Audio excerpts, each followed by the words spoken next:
The disciples of the Manhwa sect stood in perfect formation, ready to start another brutal day of physical training. One of the disciples yelled as he struggled to push himself up from the ground in a push-up position. Meanwhile, Chung Myung, our protagonist, stood on a boulder on top of a disciple who was begging for the training to end. He looked at the struggling disciples and said that no one had died yet, so they could keep going. The disciple struggled to complete another push-up, the weight of the rock and Chung Myung bearing down on him. The man screamed as he tried to lift the rock, and right on top of the rock, Chung Myung sat casually, watching the man struggle with a relaxed expression. But to understand how they got here, we must go back to the Great War that happened 100 years ago. Chung Myung stood there, covered in blood. All around, bodies were scattered on the ground. He realized that the only thing left in this place now was death. Chung Myung called out, "Sayong Jangmun." He looked up at the sky. He continued to call out, "Saje." The man's voice was weak, barely a whisper as he spoke. He thought of the Sajals, a disciple of Asahyung. The place was filled with blood and strange energy, a testament to the savagery of the battle. Chung Myung was impaled by a sword, his white robes soaked in blood. Despite the mortal wound, he declared that they were all dead. Over 20 different sects, including the 10 great sects, completely wiped out. The ultimate military unit, composed of the elites, was gone. Their clash with Chunma resulted in complete annihilation. He wondered whose fault this was, concluding that it was all because of one man. The heavenly demon sat atop a pile of swords, like some kind of dark king surveying his ruined kingdom. He was the demon sent from the skies, the leader of the group that turned the entire world into a bloodbath. The heavenly demon was a terrifying sight. He was pierced by countless swords, but he remained calm and composed. The heavenly demon spoke, his voice echoing with a strange pity. He said it was unfortunate for the disciple of the Manhwa sect. Chung Myung was covered in blood, his white robes stained crimson. Below, the battlefield was littered with bodies and broken swords, a testament to the ferocity of the battle. Chung Myung's face was a mess of blood and sweat. He was clearly in pain, but he still looked determined, even as blood dripped from his mouth. The heavenly demon spoke, his voice echoing in the silence. He said that if the disciple had managed to survive, he could have bragged about killing him for the rest of his life. The heavenly demon continued, saying that it seemed this was the end for both of them. And right after, a brutal hand clenched tightly, as if trying to hold on to life. The heavenly demon finished, saying that the disciple had every right to be proud of himself. His voice was weak, but there was a hint of respect in it. The heavenly demon, barely clinging to life, admitted that even with help, his opponent's sword had reached him. He then declared that in his name of Chunma, he acknowledged the swordsmanship as Chung Myung's hand gripped his chest tightly, trying to stop the bleeding. He must have been in terrible pain. The heavenly demon finished his sentence, saying he recognized the Manhwa sect's swordsmanship as the greatest in the world. Below him lay a battlefield covered in bodies and broken weapons. Chung Myung, covered in blood and looking absolutely furious, screamed at the heavenly demon to shut up. He looked like he'd had enough. The heavenly demon looked up, his red eyes burning with intensity. He spoke with a tone of regret, saying it was quite a shame. The heavenly demon continued, saying that if he were given another moment, he would have been able to become a man, befitting the name of Hua Mo. But he accepted that this must also be his destiny. The heavenly demon, with a final breath, warned the Manhwa sect's disciple to remember. His eyes glowed with a menacing light. The heavenly demon declared that this was not the end. With his last breath, the heavenly demon warned that the demons would return. His eyes burned with a final, hateful glare. The heavenly demon warned that when that happened, the world would be taken over by demons. The warrior's hand gripped the sword tightly, the blade glowing with an eerie pink light. He didn't seem to notice the blood dripping from his wounds. The heavenly demon continued, saying that no one would be able to stop them. The warrior's face was covered in blood, his eyes barely open. He looked like he was at the end of his rope.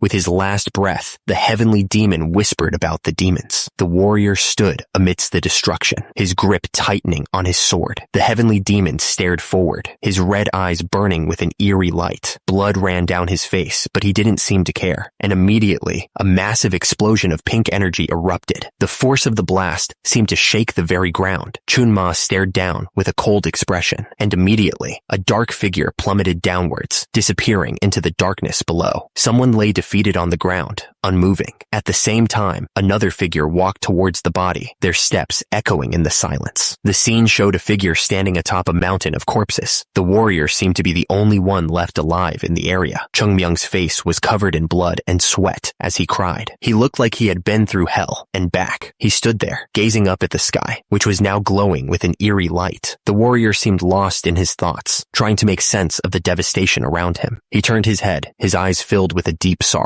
The fighter's face was streaked with blood, a grim reminder of the battle that had just ended. Chung Myung stood atop a mountain of bodies, a grim testament to the battle that had just taken place. He knew that every single member of the Manhwa sect had lost their lives in this place. Not only the members of the Manhwa sect were gone, but their followers too had been killed. The battlefield was now a graveyard. The only ones left were the powerless children, unable to defend themselves. The weight of that truth was crushing. The wind howled through the battlefield, carrying the scent of blood and the whispers of lost souls. It was a mournful song for the fallen. If only he had dedicated himself more to training, maybe he could have saved at least one more life. The thought gnawed at him, a constant reminder of his failure. Broken swords lay scattered across the ground, silent witnesses to the carnage. They were the last testament to a battle lost and a war that had ended in the worst way possible. Chung Myung lay among the dead, the bodies of his comrades surrounding him. He panted, realizing that all of this bloodshed was meaningless. Chung Myung's breath grew shallow, and he felt the life draining out of him. He thought that even a plum blossom bloom must come to an end at some point. With his last breaths, Chung Myung thought of the Manhwa sect. He wondered what would become of it now that everyone was gone. He was the 13th disciple of the great Manhwa sect, one of the 3 great swordsmen, the Plum Blossom Sword, Saint Chung Myung. After killing Chun Ma, who had brought destruction and disarray onto the world, Chung Myung's life was coming to an end. He breathed his last breath there, on top of the heavenly demon sect's mountain. The ground was covered with the bodies of the dead.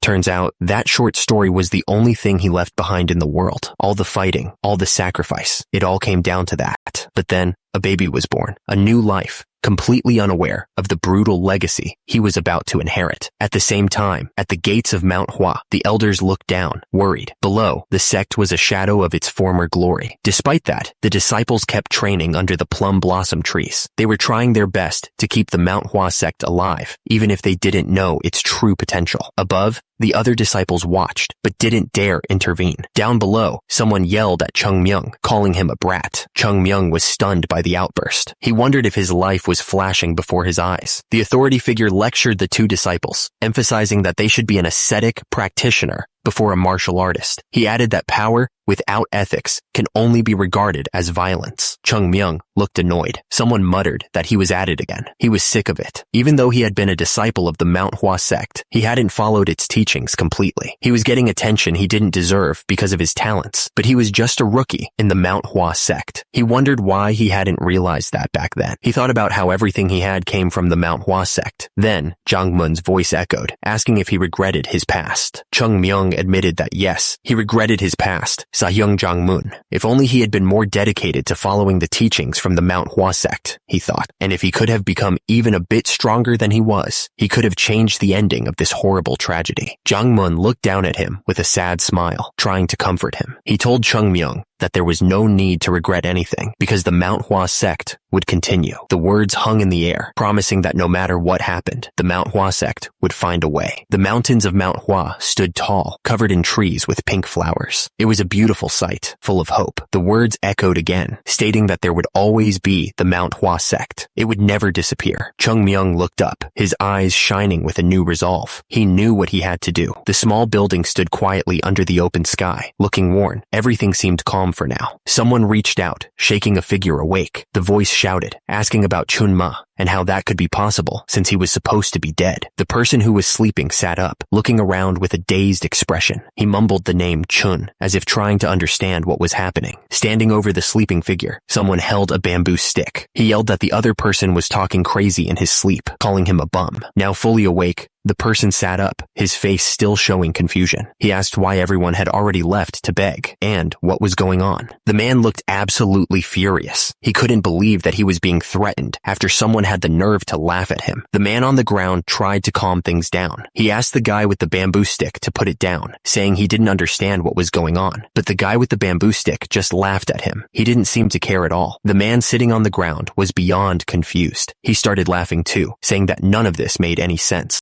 Chung Myung was getting angry. He was Chung Myung, one of the Plum Blossom Sword Saints, someone even the leader of the Beggars Union respected. And yet, this little brat was acting like this. The guy with the bamboo stick was beyond furious. He yelled that the man was dead to him, promising to teach him a lesson. And immediately, he swung his weapon down with full force. The man on the ground wasn't scared at all. He planned to block that slow swing, completely confident in his ability to defend himself. But something was very wrong. The defender's eyes went wide. He was completely confused. Looking down, the defender realized something was horribly wrong. He wondered why his arm was so short. What the hell was going on? He stared at his hand, completely shocked. He couldn't believe it was so small. It just wasn't possible. The defender realized he couldn't block the attack. His arm was too short to even reach. The attacker was beyond angry. He screamed that the other guy was a total bastard. The attacker didn't care if the defender understood or not. He was going to make sure he understood, even if it meant beating him senseless. The attacker shouted that everyone had a limit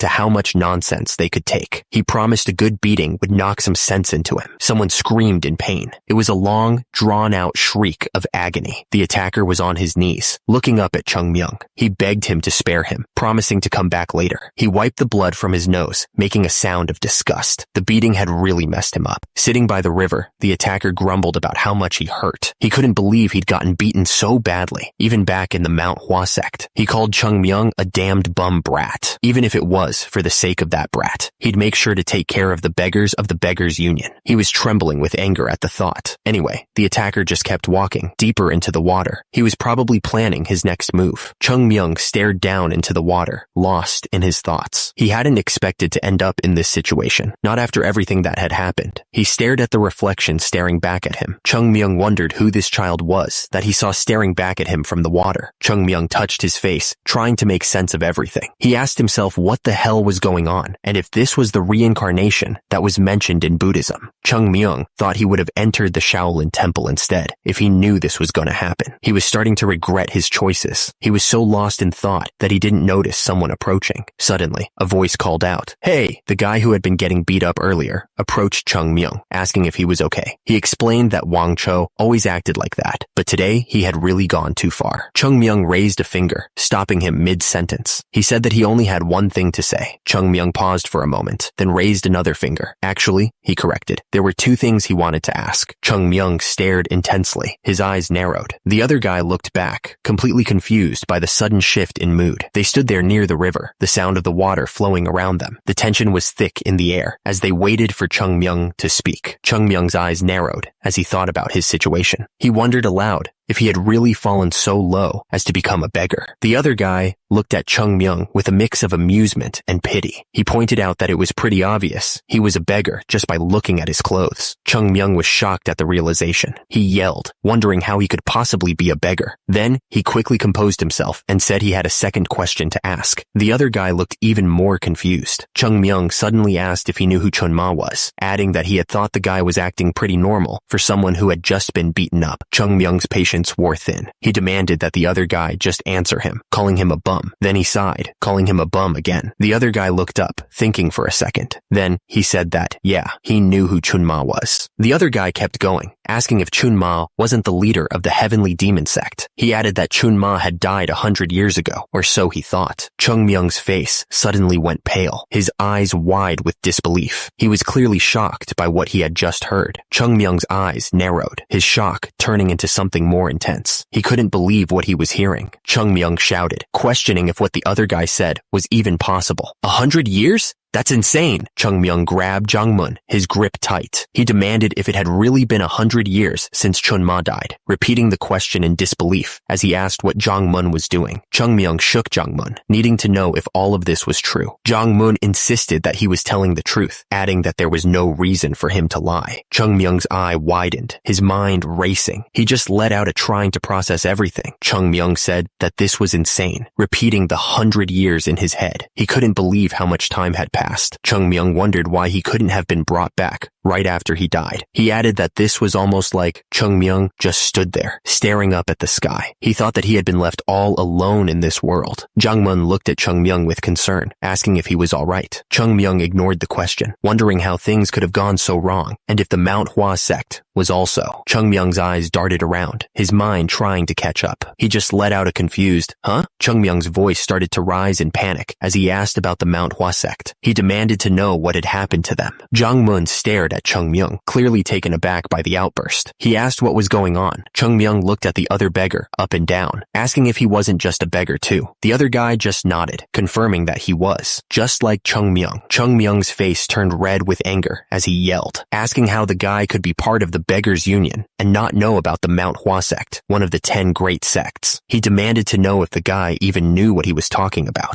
The other beggar tilted his head, completely lost. He wondered what kind of nonsense Chung Myung was spouting. Chung Myung started listing off the 10 great sects: the Shaolin Temple, the Wudang, Ashen Sect, Kong Tong Sect, Ching Cheng Sect, the Lotus Order, Southern Island Sect, Kunlun Sect, the Beggars Union, and the Southern Edge Sect. Chung Myung's eyes widened in disbelief. He couldn't believe what he was hearing. There was no such thing as the Manhwa sect in the 10 great sects. It was like a punch to the gut. The message burned into his mind. The Manhwa sect wasn't part of the 10 great sects anymore, and immediately, Chung Myung's face twisted in shock. He couldn't believe it, asking how that was even possible. The news hit him hard, and his eyes filled with disbelief. The beggar stared at Chung Myung, clearly confused by what he was saying. He asked what kind of nonsense he was spouting. Chung Myung listed the 10 great sects. They were the Shaolin Temple, the Wudang, Ashen Sect, Kong Tong Sect, Ching Cheng Sect, the Lotus Order, Southern Island Sect, Kunlun Sect, the Beggars Union, and the Southern Edge Sect. Chung Myung was stunned as he heard that there was no such thing as the Manhwa sect in the 10 great sects. He couldn't believe what he was hearing. The words echoed in his mind. The Manhwa sect wasn't part of the 10 great sects. It was a hard pill to swallow. Chung Myung's eyes widened in disbelief. He asked how that was even possible, completely shocked by the news. Chung Myung suddenly found himself being grabbed by the neck. He gasped, wondering if this was happening again. The beggar demanded, "The Southern Island sect? The Southern Island sect you said? Those country island bumpkins have become one of the 10 great sects?" He paused, then shouted, "Hold up, that's not what's important. The Manhwa sect isn't part of the 10 great sects anymore. The Manhwa sect." The beggar's grip tightened as he repeated, "The Manhwa sect." The beggar loosened his grip a bit, thinking out loud. He said that now that he thought about it, he thought he had heard that such a sect existed on the Shanxi province map. The beggar continued, "The Shanxi province map, right. It must be on the Shanxi map somewhere. Do you know anything about it?" He then admitted he wasn't sure about them being a part of the 10 great sects, but Chung Myung looked up, his mind racing. He was starting to get a really bad feeling about all this. Then the beggar said, "As far as I know, the Manhwa sect has already fallen." Chung Myung's face went pale. Chung Myung's eyes widened, refusing to believe what he was hearing. "It has fallen? The Manhwa sect has..." The beggar continued, "The sect that was one of the 3 most prominent sects in the world, along with the Wudang and the Northern Loyal family. The Manhwa sect has fallen?" Chung Myung screamed, unable to process the information. Chung Myung was left speechless. He was at a loss for words. Chung Myung groaned, clutching his head. He was really starting to feel the effects of that beating. Chung Myung sat up, still in disbelief. He shouted that he refused to believe it and needed to see it with his own eyes. Underneath him, the beggar looked down at him, clearly annoyed. Chung Myung clenched his fist, his knuckles turning white. He was determined to find out the truth, no matter what it took. Chung Myung shouted that he was heading to Manhwa. He didn't care what anyone said. He had to see it for himself. The beggar warned him not to go. He said that if Chung Myung didn't want to get beaten up again, he should just go back to begging. Meanwhile, Chung Myung just stared at the ground, lost in thought. Chung Myung yelled at the beggar to shut up, saying he was going to ask more questions and the guy better answer. But the beggar wasn't listening at all. He seemed lost in his own world. Chung Myung stared down at his hands, looking absolutely confused. He wondered what was going on with this body of his. Chung Myung looked up, his expression full of confusion. He asked what the name of this body was, hoping for some kind of answer. The beggar scoffed, asking why a beggar would even have a name. He said people just called them whatever they wanted. According to him, Chung Myung was Cho Sam. Chung Myung grimaced dismissed, thinking that Cho Sam sounded like a total beggar name. He then wondered about his age, guessing he was around 15 or 16 based on his skin. But how would a beggar even know their age? Chung Myung demanded that the beggar give him his name and the name of the brat who beat him. He asked if the beggar really didn't remember anything at all. The beggar finally gave in, telling Chung Myung that his name was Ku Chil. He added that the one who beat him was called Ku Pal, but they usually called him Wang Cho. Chung Myung just hummed in response. Taking in the information, Chung Myung warned Ku Chil to listen carefully. He declared that he repays favors twice as much, but he returns grudges 10 times as bad. Chung Myung told him to remember the name Chung Myung of the Manhwa sect. He promised that the next time they meet, he would return today's favor. Anyway, Chung Myung announced he'd be leaving now, and with that, he turned and walked away, leaving Ku Chil behind. Chung Myung turned his back to the beggar, ready to move on. The beggar watched him leave, probably wondering what to make of all that. Chung Myung stopped suddenly, looking around. He asked which way was the Manhwa of the Shanxi province. He didn't get an answer right away, so he sighed, looking up at the sky, and then he started running. He was going to get there on foot, no matter what. Chung Myung declared that he was running. He was going there by foot. He said that even in his past life, he didn't ride something as slow as a horse. Chung Myung's face was red and sweaty, but he kept pushing himself. And yet, he wasn't sure how much longer he could keep this up. He was already collapsing. Chung Myung cried out that he was gonna die. He was flat on his face, panting. Chung Myung realized that this body wasn't fit at all, and he was already tired after running for only a few minutes. There was no way it was possible. Chung Myung would probably pass out and die on the way there. Chung Myung was still lying there, completely exhausted. So, how was he going to get to the Shanxi province, you ask? Chung Myung was lying on the ground, but he was already plotting. He thought to himself that this was where the trickeries of the great Chung Myung were going to come into play. He started laughing like a maniac. Chung Myung was fired up now. He figured he just needed to train himself in martial arts. The others probably didn't realize how amazing this opportunity was, he thought. Chung Myung knew that even those who had reached the peak of their martial arts skill had regrets. They regretted that when they were younger, they should have focused more on the fundamentals. He started snoring though. He also knew that they regretted that when their sahyung nagged them to train, they should have at least pretended to. He remembered those days clearly, and they shouldn't have been caught drinking the liquor their sahyung hid away. Oh, Chung Myung told himself to disregard the last one, because it was delicious. He couldn't help but smile at the memory. Chung Myung was fired up. He declared that he could do this all over again. Chung Myung figured he needed to find a place where he could avoid the world as much as possible. He decided this spot would do just fine. Chung Myung sat down in front of the tree. He wondered what he should learn first.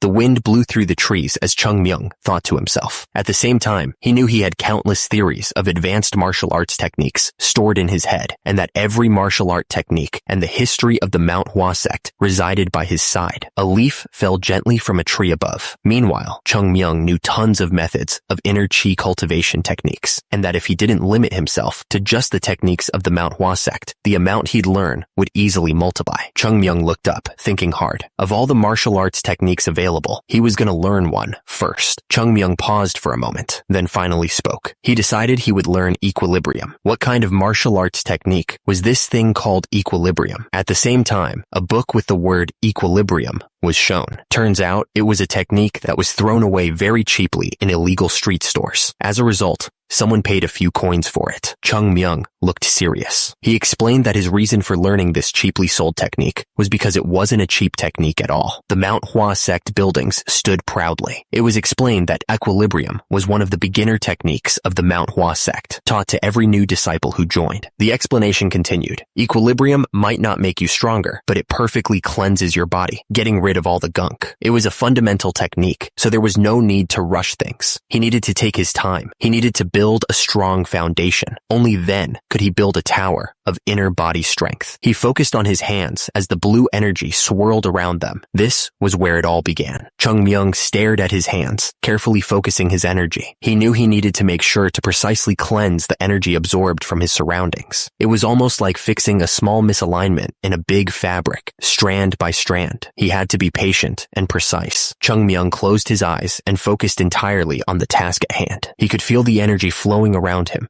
ready to be molded. He needed to perfectly cleanse any impure energy, and if he gathered the cleansed energy into the dantian of his body, the energy started to swirl faster and faster, gathering into a bright ball of pure light. He could feel the power growing within him. Chung Myung felt a surge of power as he sat there, finally done. It's done, he thought, feeling a sense of accomplishment. He knew that this dantian would be the foundation that would open up a whole new world for him. He jumped up, ready to go. A small but firm energy would roll like a snowball and eventually become an avalanche. No one would be able to stop. Shall I run to Manhwa now? He wondered. Then he paused, confused. Huh? Suddenly, Chung Myung tripped and went sprawling. Oh, right, he thought, face-palming. He had already used all of his energy learning the technique. Chung Myung groaned as he lay on the ground, completely drained. Damn it, he thought, annoyed. Equilibrium didn't help at all when he needed to use his body right away. Far away, a middle-aged man watched with a knowing smile. Chung Myung, you, he muttered, his expression unreadable. The man cackled, enjoying Chung Myung's frustration. He told him that he sometimes just forgot to use his brain, and then told him to get lost because he was getting on his nerves. Chung Myung was getting desperate. How in the world was he supposed to get to Manhwa at this rate? Nearby, the marketplace was bustling with activity. People were buying and selling, and horses were being led through the crowds. On the edge of town, a man leaned against a wall, resting. He seemed completely worn out. Suddenly, a voice called out, "Brother! Brother!" The resting man woke up, startled. What? He asked, confused. One of the beggars pointed angrily, telling the other that there was a rookie beggar stealing all their begging money. The other beggar listened, annoyed. The beggar with the bun asked if that was true.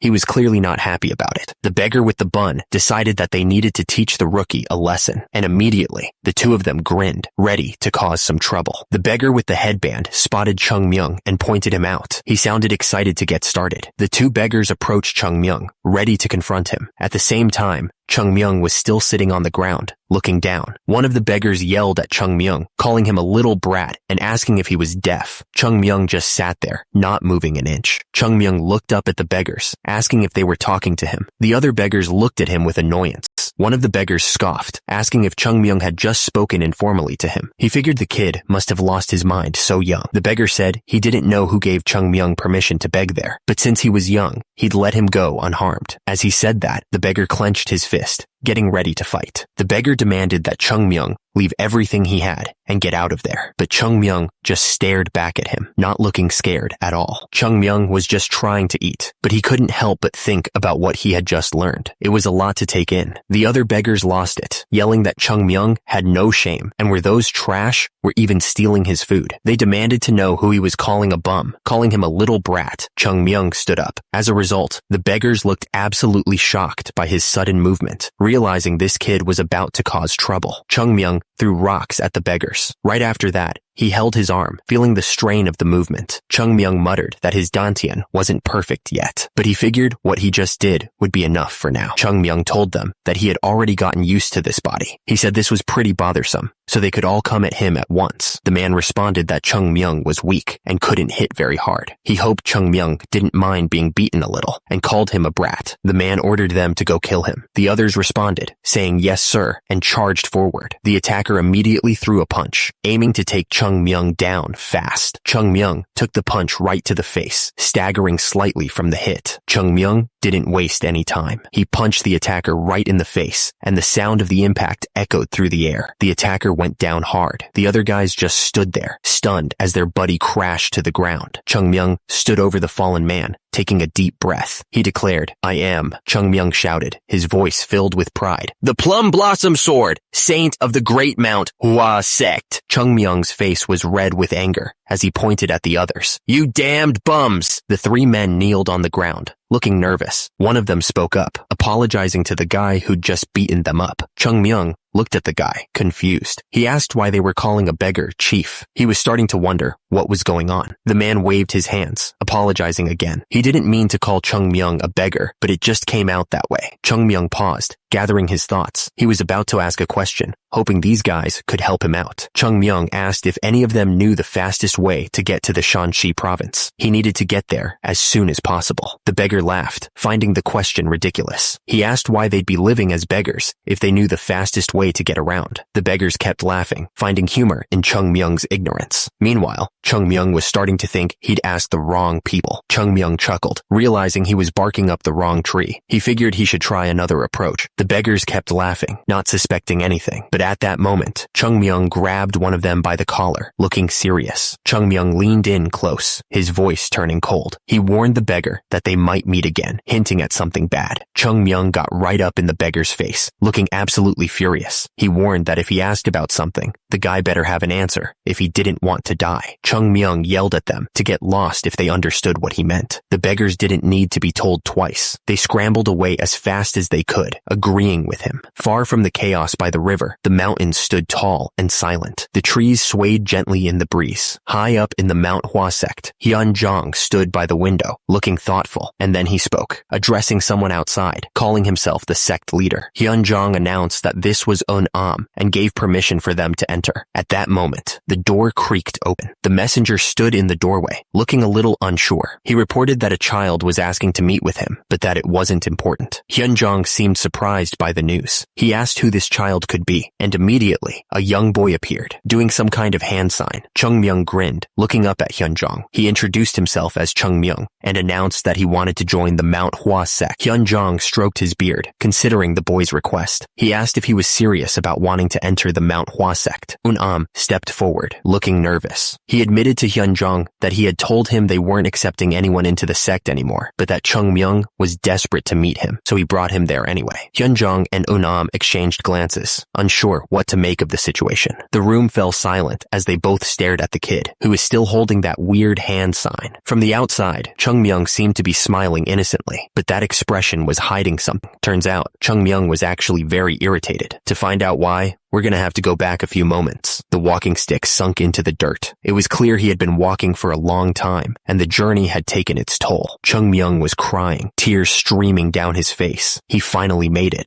muttering that he had arrived. He looked up, his eyes fixed on the imposing silhouette of Mount Hua looming above. He said the name of the place like a prayer. Chung Myung grumbled about the shortcut those beggars had given him. It hadn't helped at all, but at least he was finally there. He swore he wouldn't forgive them if they ever crossed paths again. Chung Myung looked down, steeling himself for what was to come. Well then, he muttered, ready to face whatever lay ahead. Chung Myung gripped the branch tightly, his knuckles white. It's time for me to climb the mountain, he declared, his eyes fixed on the peak above. He took the first step, then another, and another, climbing the seemingly endless stone stairs. He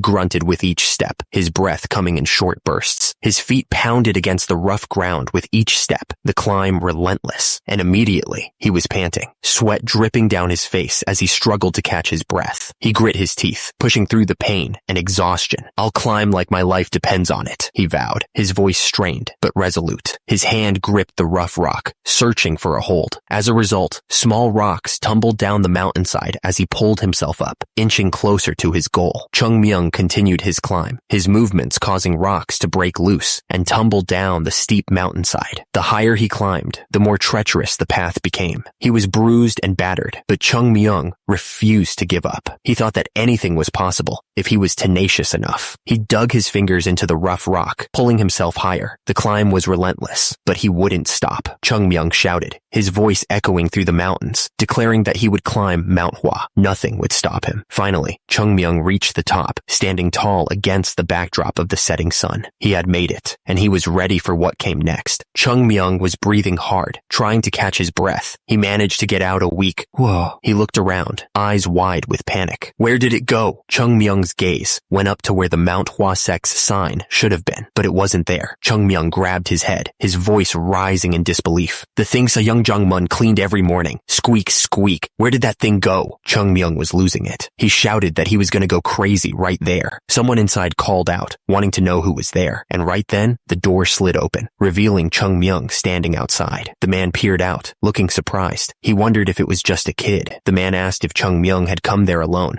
and how he had managed to climb all the way up there by himself. Chung Myung replied that he had just climbed up. Chung Myung looked up, trying to catch his breath. He said he had something he wanted to ask. The man was listening intently. Chung Myung asked if he was a martial arts practitioner from the Manhwa Sect. Chung Myung looked up at the man, his eyes shining with determination. He declared that he was right. The Manhwa Sect hadn't disappeared completely. Chung Myung looked surprised as the man spoke. He asked if he could come in for now, then apologized. The man explained that they weren't accepting any outsiders at the moment, but he added that it was probably too late to start climbing back down, and they couldn't let a guest of the Manhwa sect climb back down in the middle of the night. The man at the door gestured for Chung Myung to come inside. He added that Manhwa got very cold when night fell. Chung Myung's face twisted in frustration, and he let out a silent scream. He couldn't believe what he was hearing. Chung Myung stared at the dirt floor of the training grounds in disbelief. He demanded to know what happened to the marble stone floor and what was wrong with the place. Unam tried to calm Chung Myung down, explaining that they were merely pieces of stone. He added that they must have sold them when they were in a dire situation. Unam then tried to reassure him that the training ground was very spacious and nice, but Chung Myung didn't seem convinced. Chung Myung's smile faded. However, he had a feeling there was more bad news coming. Chung Myung's eyes widened as he gazed at the crumbling remains of what was once the heavenly golden palace. He couldn't believe what he was seeing. Chung Myung pointed a shaking finger, stuttering in disbelief. He was absolutely floored by the state of the place. Chung Myung stared at the empty space, a puzzled look on his face. He asked if something was missing there or if it had always been empty. Unam confirmed that it was pretty obvious. He explained that palaces once stood in the empty lot. He knew it was bad, and he was asking where they all went. Hyunjong laughed, trying to brush it off. He said it wasn't something someone of Chung Myung's age would know. Hyunjong admitted that it was pretty embarrassing for a martial arts master to say, but he guessed it was a wound of glory, or some nonsense like that. Chung Myung tilted his head, confused, but Hyunjong quickly said it was nothing, sir. The sect leader gestured for Chung Myung to follow him. He said it was understandable, and it wasn't like it was their fault or anything. He just wanted to show him something. He added that they probably had it the roughest, trying to keep the sect from disappearing until now. Every step was a struggle. They arrived at the Yuyuan temple. The sect leader pointed to it and said that this one seemed to be intact, at least. The Manhwa sect was a martial arts sect, so the guests had their own set of duties. Every member had a role to play. The sect leader told Chung Myung to go on in and prepare to pay his respects to their ancestors. Chung Myung nodded in agreement. Chung Myung stopped dead in his tracks, his eyes wide. Something wasn't right. He had a bad feeling about this place. He looked around the temple and his face fell. It was empty. There was nothing there. He started listing the missing items, his voice rising in disbelief. The golden candlestick that was given to ancestor Daitong Hak by the emperor of the Jin dynasty was gone. The hanging scroll, written by hand by the ancestor, the gold plating decorations, all gone, just like that. And the paintings that used to fill the room were all gone. The place was completely empty, stripped of everything that made it special. Chung Myung's eyes darted around the room, and he looked absolutely shocked. He stammered, barely able to get the words out, wondering if there wasn't something else that was supposed to be there. Chung Myung frantically looked around the room, his eyes scanning every corner. He was looking for a flower, he said, wondering where it could be. Chung Myung turned to Hyunjong, his voice rising with urgency. He demanded to know where the flower had gone and how Hyunjong knew about it in the first place. He looked absolutely furious. Hyunjong watched Chung Myung's outburst with a thoughtful expression. He seemed to be weighing his words carefully before responding. Chung Myung was not letting it go. He insisted that there had been a flower, a plum blossom made out of some strange white metal. He demanded to know where that flower was. The man smiled and casually revealed that they had sold it. He seemed completely unbothered by the news. Chung Myung listened as the speaker continued, explaining that they couldn't find a use for it. Apparently, it didn't suit their temple, and they were troubled about what to do with it. But luckily, they found a merchant who was willing to buy it at a good price. The words hit Chung Myung like a physical blow, and he dropped to his knees. The reality of the situation was starting to sink in. Sahyung Jong-moon looked down at Chung Myung with a sad smile. He confirmed the awful truth. The Manhwa sect had fallen, the white plum blossom of the nocturnal fragrance. It was one of the two sacred artifacts of the Manhwa sect, along with the divine sword of the violet dawn. This type of white plum blossom gave off a sweet scent at night, and it wasn't as showy as gold, nor as flashy as silver, but rather unpretentious. It was a sacred artifact said to hold the righteous spirit of the Manhwa sect. The news hit Chung Myung hard, and he exploded with anger. And these dumbasses sold it off, he shouted. Sahyung Jong-moon noticed that Chung Myung was on his knees and asked if he was all right. Chung Myung was starting to realize the gravity of the situation. He knew he needed to step in as soon as possible before they made an even bigger mess of things. He looked up at Sahyung Jong-moon and begged him to let him meet with the sect leader. He was desperate to get things back on track. Chung Myung looked up and yelled. He wanted to join the Manhwa sect more than anything, and with that, everything was about to change. Alright, so the story jumps back to the present. Chung Myung was standing there with the sect leader and another guy in front of Manhwa. The sect leader was saying something about him wanting to join the Manhwa sect. Chung Myung looked at the sect leader and confirmed that he knew about the Manhwa sect. He figured it wouldn't be easy to get in, but he had a plan. Chung Myung smirked to himself. He knew he had an entire scenario ready to go. He was going to make sure he got in. The thing is, Chung Myung was going to use the name of Chung Jin, who was lost in the middle of a war. He was ready to tell them the story he had come up with. Chung Myung's story was that Chung Jin fell off a cliff. Then a lumberjack found him and treated his wounds. It was all part of his plan to get into the Manhwa sect. Chung Myung's story continued, explaining that even though Chung Jin couldn't move right away because of his wounds, he still taught the lumberjack the Manhwa sect's martial arts techniques to thank him. And immediately, Chung Jin treated the lumberjack as his disciple. Chung Myung grinned, revealing his master plan. He declared that he, Chung Myung, was the lumberjack's descendant. This was it, the moment of truth. Chung Myung thought to himself that the best thing about this whole story was that he could set his own position in the sect. After all, if the lumberjack was his grandfather, then he'd technically be on the same level as the sect leader. He thought it was an amazing plan, if he did say so himself. Chung Myung smirked, thinking that he should be in a higher position than the youngsters. He was ready for them to reject him or ask him for a reason. The sect leader surprised everyone by saying he approved Chung Myung's entry to the sect. Chung Myung looked completely lost for words. He wondered what was going on, and all he could manage to say was, huh? Chung Myung was still trying to understand what he was hearing, but the sect leader interrupted him, saying that if he really wanted to join the sect, he should let him do as he wished. The sect elder was completely baffled. He reminded the sect leader that he had said he wouldn't accept any more entries to the sect, but the sect leader just brushed it off, saying he had changed his mind. The sect leader continued, saying that maybe this was their destiny. Chung Myung looked even more confused as the sect leader told the sect elder that they needed to show more suspicion towards strangers before accepting them into the sect. The sect leader finished, saying that whatever the reason this child had, he came looking for the Manhwa sect. He seemed to have made up his mind. Hyunjong smiled, saying they don't chase away a bird that has come to the eaves to avoid the rain. He added that they hand out food to animals who come looking for food in the winter. How could they deny a child who seeks entry into the sect so desperately? Hyunjong then ordered Unam to provide the child with a place to stay and prepare for the entrance ceremony. Unam agreed immediately, saying he would prepare everything right away.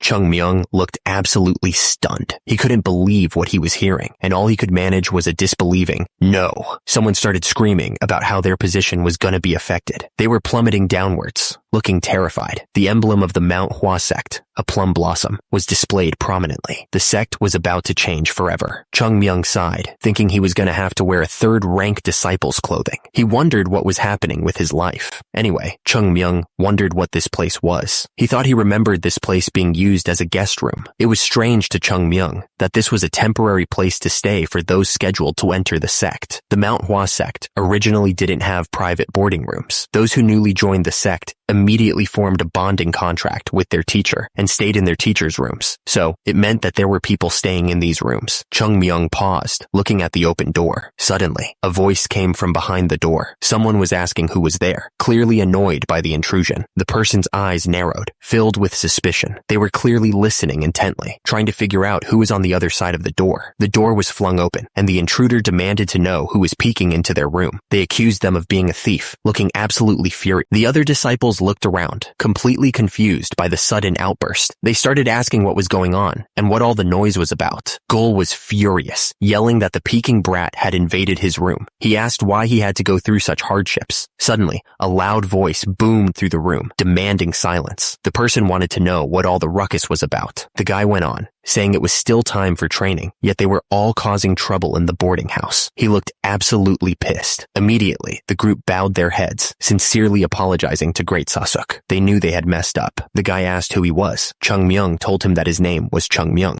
Great Sasuk told Chung Myung that he must be the newcomer in the White Plum Blossom boarding house. Great Sasuk told him to get some rest for the day since it was already late, and to make sure to participate in training starting tomorrow. Great Sosik dismissed the rest of the group, telling them to come back downstairs. They all replied, "Yes, sir." Jo-gul looked absolutely furious. He glared in Chung Myung's direction, clearly not happy about the interruption. Gul was furious that someone had been peeking into his room. He yelled that he would deal with the intruder later and make sure to teach him a lesson. Jo-gul just stared back silently, not sure what to say. Chung Myung just stood there, taking it all in. He figured he'd just have to deal with it. Chung Myung looked at the group, calling them the cute little successors of the Manhwa sect. He said that he would make sure to give them proper attention. Chung Myung smirked, adding that his kind of giving proper attention might be a bit different from others. He let out a little heh, as if he was planning something evil. He figured it was their problem, not his. Outside, the White Plum Blossom boarding house stood silently under the moonlight, unaware of the hell that was about to be unleashed upon its residents. Jo-gul stared right at Chung Myung, a strange smile on his face. He told him to take them off. Chung Myung looked confused, tilting his head slightly. He asked what he was supposed to take off. Jo-gul, surrounded by the others, didn't hesitate. He told Chung Myung to take off everything he was wearing. Jo-gul went on to explain that this was how men got closer to each other. He said they'd take off all their clothes, dance, get beaten up a little bit, and wouldn't that strengthen their affection towards their seniors? Jo-gul finished his weird explanation and stared at Chung Myung expectantly. He told him that if he understood, then he should hurry up and take them off. Chung Myung looked around at the group of guys. He had a question to ask. Chung Myung asked where the boarding house advisor, Eun-gum, was at. He added that the advisor didn't usually train in the afternoon. Jo-gul looked furious. He said that this little brat just couldn't stop talking. He changed his mind, deciding that they'd start with a little beating. Jo-gul stared down at Chung Myung. He told him to flex his neck muscles. Jo-gul cocked his fist back. He punched Chung Myung right in the face, sending him flying. The roof of the building shook violently from a powerful impact. The whole structure groaned under the sudden force. A crowd of people watched in stunned silence, their mouths hanging open in disbelief. What was going on? And immediately, the floorboards splintered as Chung Myung stood tall. The other students were sent flying, crashing to the ground around him. Chung Myung's face twisted in anger. He thought to himself, "Start with a little beating, you say?" The crowd of students recoiled in terror at Chung Myung's outburst. He screamed at them, calling them scumbags. The night air filled with screams of agony. The sound was so intense that it felt like the very sky was cracking. Suddenly, Chung Myung's voice cut through the screams. He called out, "Sahyung Yoon Jong." Chung Myung told them to put a little bit more effort into the massage. He said he was giving them special treatment because Yoon Jong was the great Sakyung there. One of the students replied that he would do his best. Chung Myung then turned his attention to someone else. He asked, "And you, Sahyung Jo-gul?" Chung Myung told him he wasn't going to hurt him, so he should come out. He looked absolutely furious. Chung Myung started asking questions, saying he still wasn't used to the situation in the Manhwa sect, and immediately, the subordinate replied nervously, saying that Sir Sajay could ask him anything. Chung Myung asked what happened to the Heavenly Golden Palace. He also wanted to know why the Manhwa sect was in such a mess. He looked serious, waiting for answers. The subordinate started to answer, but he was clearly nervous. He stammered, trying to find the right words. Chung Myung then asked if Sir Sajay knew of the Plum Blossom Sword Saint. He didn't wait for an answer before declaring that he was the Plum Blossom Sword Saint himself. The subordinate looked shocked. According to the Sasics, the Plum Blossom Sword Saint took a major role in defeating Chunma. The image of the legendary warrior loomed over the battlefield, a symbol of hope and strength. But after that, the remaining groups of the Heavenly Demon Sect went completely nuts and stormed into the Zhongyuan region. And for some reason, they forced their way all the way up to Mount Hua and set the entire mountain on fire. And because of the severe damage they took back then, they still haven't recovered the prowess they used to have. Chung Myung paused, trying to process the information. Wait, so that means the reason why the Manhwa sect fell is because of me? I hate my life. The elders had been discussing the Tai Yi Flummox sword technique, and it wasn't looking good. Turns out, the technique lacked Taoistic aspects and wasn't very powerful either.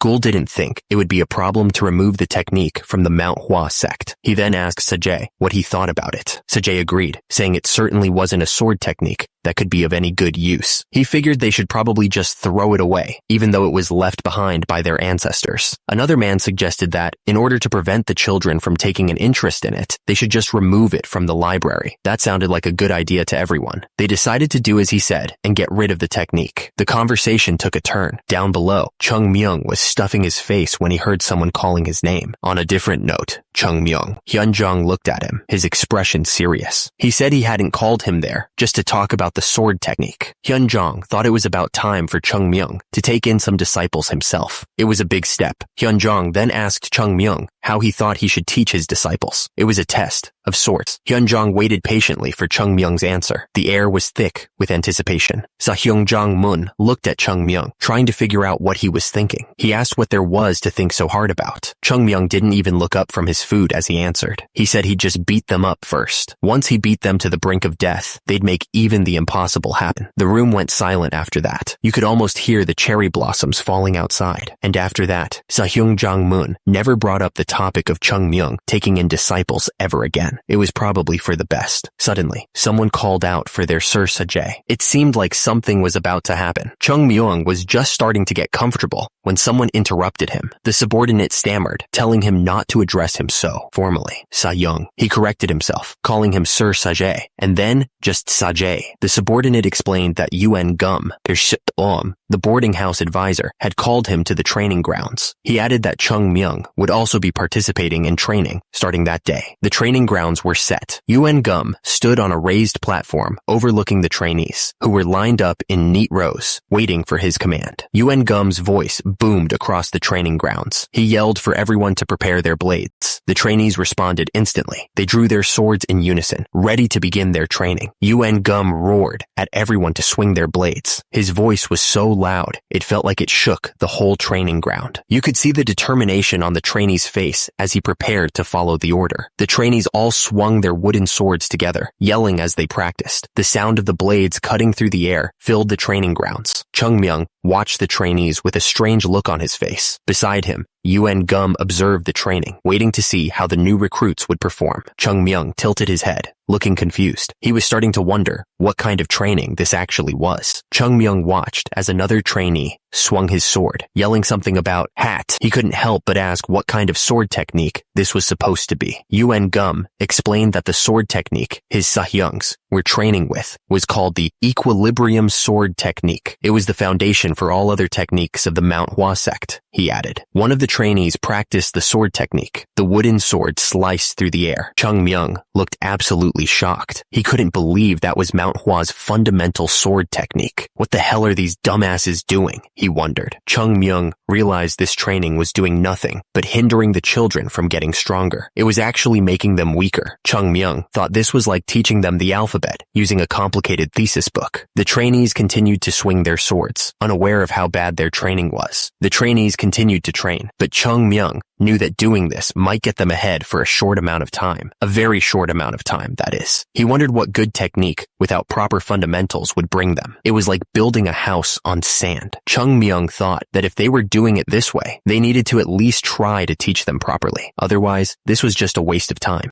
Chung Myung stared in disbelief. He looked absolutely furious. He looked up at the sky. Look how beautiful the blue sky is. The clear and cloudless sky is like the nothingness of the future of the Manhwa Sect. Chung Myung looked up, completely lost. He didn't even know where to begin with these guys. Suddenly, someone called out, "Sahyung." Jo-gul looked around, completely startled. "Yes?" The voice asked what else he was learning other than this technique. Jo-gul looked even more confused. Oh. The voice continued, explaining that after learning the equilibrium sword technique, they learned the sword technique of the 7 sages. And after that, they graduate from the Plum Blossom House and learn the Lesser Ching sword technique. Chung Myung closed his eyes, taking a deep breath. After learning all the basics, they were finally able to learn the sacred technique of the Manhwa Sect. Turns out, the technique was called the Tai Yi Flummox sword technique. Chung Myung looked completely lost and asked, "What?" The man then added that the Tai Yi Flummox sword technique lacked Taoistic aspects and wasn't very powerful either. Chung Myung, still eating, said that it was certainly not a sword technique that could be of use and they should probably just throw it away. Chung Myung suddenly yelled, reminding them that this was what they had agreed on. And yet, the technique they were learning was the Tai Yi Flummox sword technique? Are you kidding me? Chung Myung was absolutely furious and yelled, asking what happened to the 24 movement plum blossom sword technique and called them retards. Suddenly, a voice boomed from above, demanding to know who was chattering again. and ordering them to come up there immediately. The voice seemed to come from the main building. It was Joe Ghoul, looking back nervously. He mumbled that it was him, Sahyung Joe Ghoul. Joe Ghoul, trying to sound tough, told Chung Myung not to be so formal with him. He repeated, "Yes, Sajaya," in a less formal tone, trying to act like he was in charge. Chung Myung asked Joe Ghoul to do him a favor, but Joe Ghoul seemed a little unsure. He asked what kind of favor Chung Myung had in mind. Joe Ghoul then told Chung Myung to tell everyone to gather in front of the White Plum Blossom boarding house at 5 a.m. the next morning. He seemed to be enjoying bossing people around. Joe Ghoul continued, telling Chung Myung to also prepare the things he was about to tell him. He seemed to be getting more and more confident with each order. Joe Ghoul finished by telling Chung Myung to prepare 5 of those items per person. It was pretty wild seeing Chung Myung being ordered around like this. Joe Ghoul seemed a little unsure about what he was hearing. He asked if Chung Myung really wanted him to prepare those things. Chung Myung stared back at Joe Ghoul, a slight smile on his face. He asked if Joe Ghoul didn't think he could handle it. Chung Myung said he liked Joe Ghoul's enthusiasm, as expected. He then told Joe Ghoul that he could go now, waving his hand to dismiss him. Chung Myung watched as Joe Ghoul left the room. He had a lot on his mind. The system flashed a grim warning. Currently, the Manhwa sect had neither wealth, technique, nor talent. It wouldn't be surprising if the whole sect collapsed overnight because of that.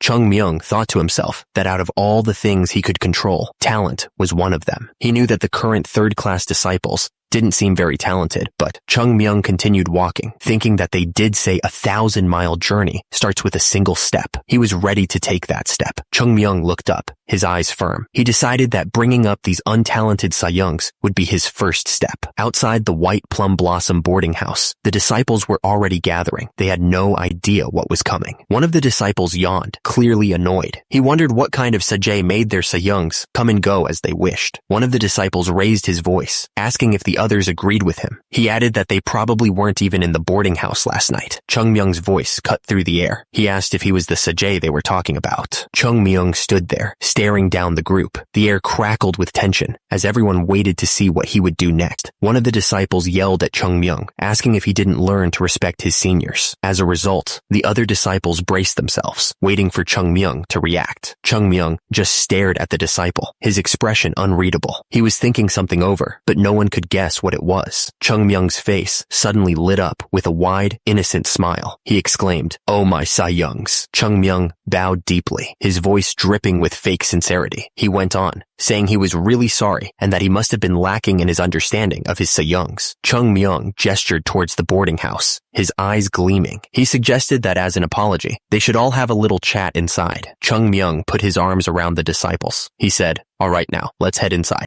The door slammed shut with a loud bang. The sound echoed through to the boarding house, cutting off the outside world. The disciples stood outside the White Plum Blossom boarding house, unaware of what was about to happen. At the same time, inside the boarding house, the disciples looked around, confused by the sudden commotion. The boarding house started to shake violently. It was clear that whatever was happening inside was putting a lot of stress on the building. The boarding house building was starting to shake, just slightly at first. At the same time, one of the disciples looked up, his eyes wide with shock as he realized what was happening. The shaking got worse. The whole building felt like it was about to fall apart. Suddenly, the doors of the boarding house burst open, and the disciples went flying out like they were shot from a cannon. They were all screaming. Ghoul turned to the other disciples, trying to keep things under control. He told them to be quiet, or else they'd wake the great Sasuk. Someone stepped forward, the sound of their boots echoing slightly in the quiet morning. It was time to get started. Ghoul grinned, his eyes shining with excitement. He announced that every morning at this time, they'd all be training together, addressing them as his Sayungs. The sun peeked over the mountains, painting the sky with the colors of a new day. It was going to be a tough one. Inside the building, someone was listening to the commotion outside. He wondered what all the noise was about. Ghoul frowned, realizing that no one had come to give their morning greetings. He sighed, assuming it meant everyone in the White Plum Blossom boarding house was still asleep. Ghoul started walking, his footsteps echoing in the quiet building. It suddenly hit him. There was a newcomer in the house. Ghoul figured they must still be asleep,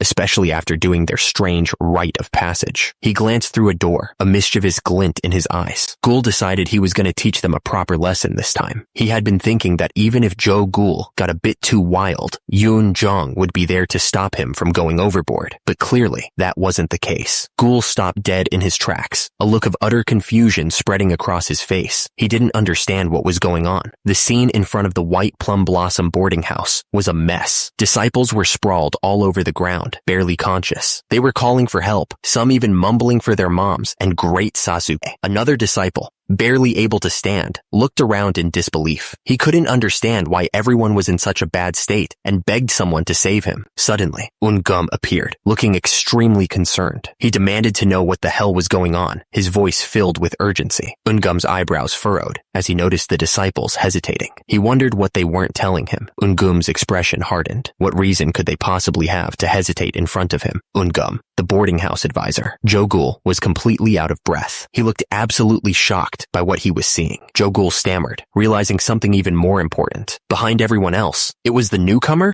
Chungmyung's hands gripped the wooden pole tightly. The muscles in his arms were straining with the effort. Chungmyung staggered under the weight, his breath coming in ragged gasps. He was pushing himself to the limit. Chungmyung's face was contorted with effort, sweat pouring down his forehead, and right below, his legs trembled, barely holding him up under the immense weight. The rock fell from above, picking up speed as it hurtled towards the ground. The sound of its descent echoed through the air. Chungmyung struggled under the immense weight of the rocks, his muscles screaming in protest. He grit his teeth and counted. Chungmyung was at his limit, sweat dripping from every pore. He was pushing himself harder than anyone I'd ever seen. Someone called out, "Oh, great Sasuke!" And right below, another man looked down, thinking, "This kid." The voice continued, explaining that Sasuke was so worn out that his legs were shaking, and that was easy to see. His legs were trembling under the weight. The guy yelled for someone to bring Sasuke some water, right now. But then he immediately dismissed the idea, saying that wasn't necessary. After Sasuke gulped down the water, the man asked him to speak now that he'd quenched his thirst. What in the world just happened here? One of the disciples cried out, begging someone to save him from this nightmare. Chungmyung just smiled, saying it was nothing much. Chungmyung explained that it was just a little morning exercise they decided to do together. Since it was the first day, everyone must have been hyped up and pushed themselves a little too much. The man looked absolutely shocked, asking if they were really that hyped up. Chungmyung just turned around and walked away, leaving the man speechless. He didn't seem to care about the mess he'd caused. What was going on here? The man wondered why they were acting so scared of the kid. The man scoffed, asking if they really called themselves disciples of the Manhwa Sect, and yet they were scared of a mere newcomer. The observer thought he should probably give the newcomer a warning. The man confronted Chungmyung, asking how he dared. The White Plum Blossom boarding house had its own set of regulations. Meanwhile, Chungmyung just stood there, listening. The man yelled, asking who told him that he could sacrifice sleep time for training. He stared down at Chungmyung, waiting for an answer. Chungmyung suddenly said he'd stop. Then he looked up, confused. The man looked at Chungmyung, clearly not expecting that. He was probably wondering what was going on. The man's face turned red with anger. He decided to focus on the fact that Chungmyung had threatened his Sayungs. Chungmyung just smirked, seemingly enjoying the situation. He looked like he was up to something. The man hesitated, then said he couldn't do that. It would make everyone look like an idiot. The man thought that the third-class disciples were already idiots for letting a newcomer pressure them into training. He'd be the biggest idiot of all if he actually taught those idiots anything. Suddenly, the man paused, thinking about something. He spoke one phrase, 1 month. The man looked at Chungmyung and asked him to give them 1 month, calling him Great Sasuke. He seemed determined to prove something. Chungmyung smiled, full of confidence. He said he'd make sure to bring results within a month, no matter what it took. The man watched his Sahyungs training hard. He highly regarded their determination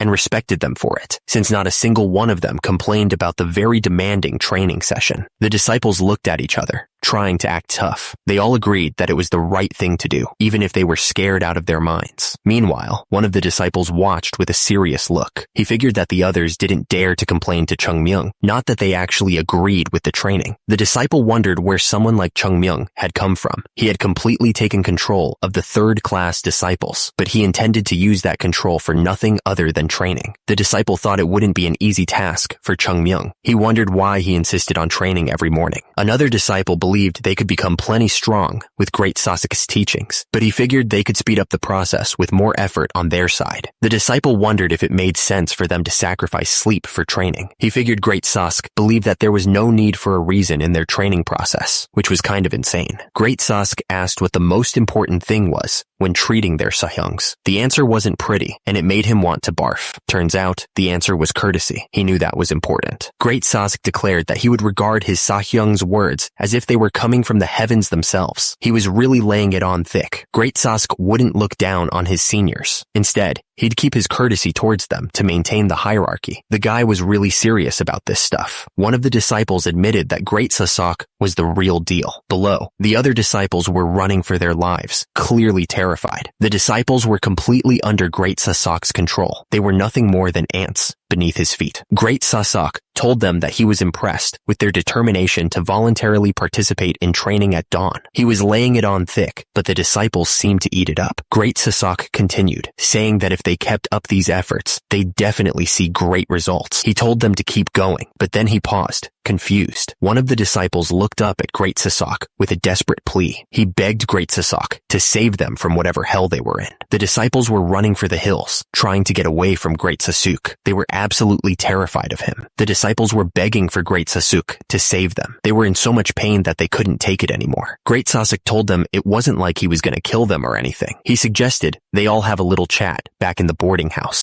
The disciples looked absolutely shocked. They didn't know what to expect from Great Sasuke, but it probably wasn't going to be good. My dear Sakyungs, a few days passed by. Chungmyung sat cross-legged, completely still. A blue glow surrounded him as he focused his energy. He could feel his dantian, still small and weak, but at least it was starting to settle. It was progress, even if it was slow. While he was doing that, Chungmyung thought about what he'd learned about the Manhwa sect. Firstly, there was the White Plum Blossom boarding house. As he expected, it was basically a private dormitory. The boarding house had been thrown together in a hurry because there weren't enough people to form proper master-disciple contracts. Secondly, there was the sect leader and the Yun pedigree. Putting aside their personalities, they were weak. Their strength couldn't even be compared to the Manhwa sect from 100 years ago. Because their masters were so weak, the disciples were weak too. And on top of that, most of the third-class disciples had only joined the Manhwa sect to make friends. But Chungmyung was still focused and glowing with energy. He wondered why any of this would even matter. He knew that things were going to change now that he was here. After all, the great Chungmyung was back. Chungmyung tapped his foot impatiently against the floor. He was ready to get started. He looked up, his eyes full of determination. Becoming the strongest sect wasn't just a dream. It was going to happen. After that crazy training, the disciples tried to eat. They were all sitting at the tables in the dining hall, but they were so tired that even holding chopsticks was a challenge. The chopsticks trembled, unable to grip the food properly, and as a result, the poor vegetables slipped right off and fell back onto the plate. One of the disciples groaned, complaining that they shouldn't have to train so hard,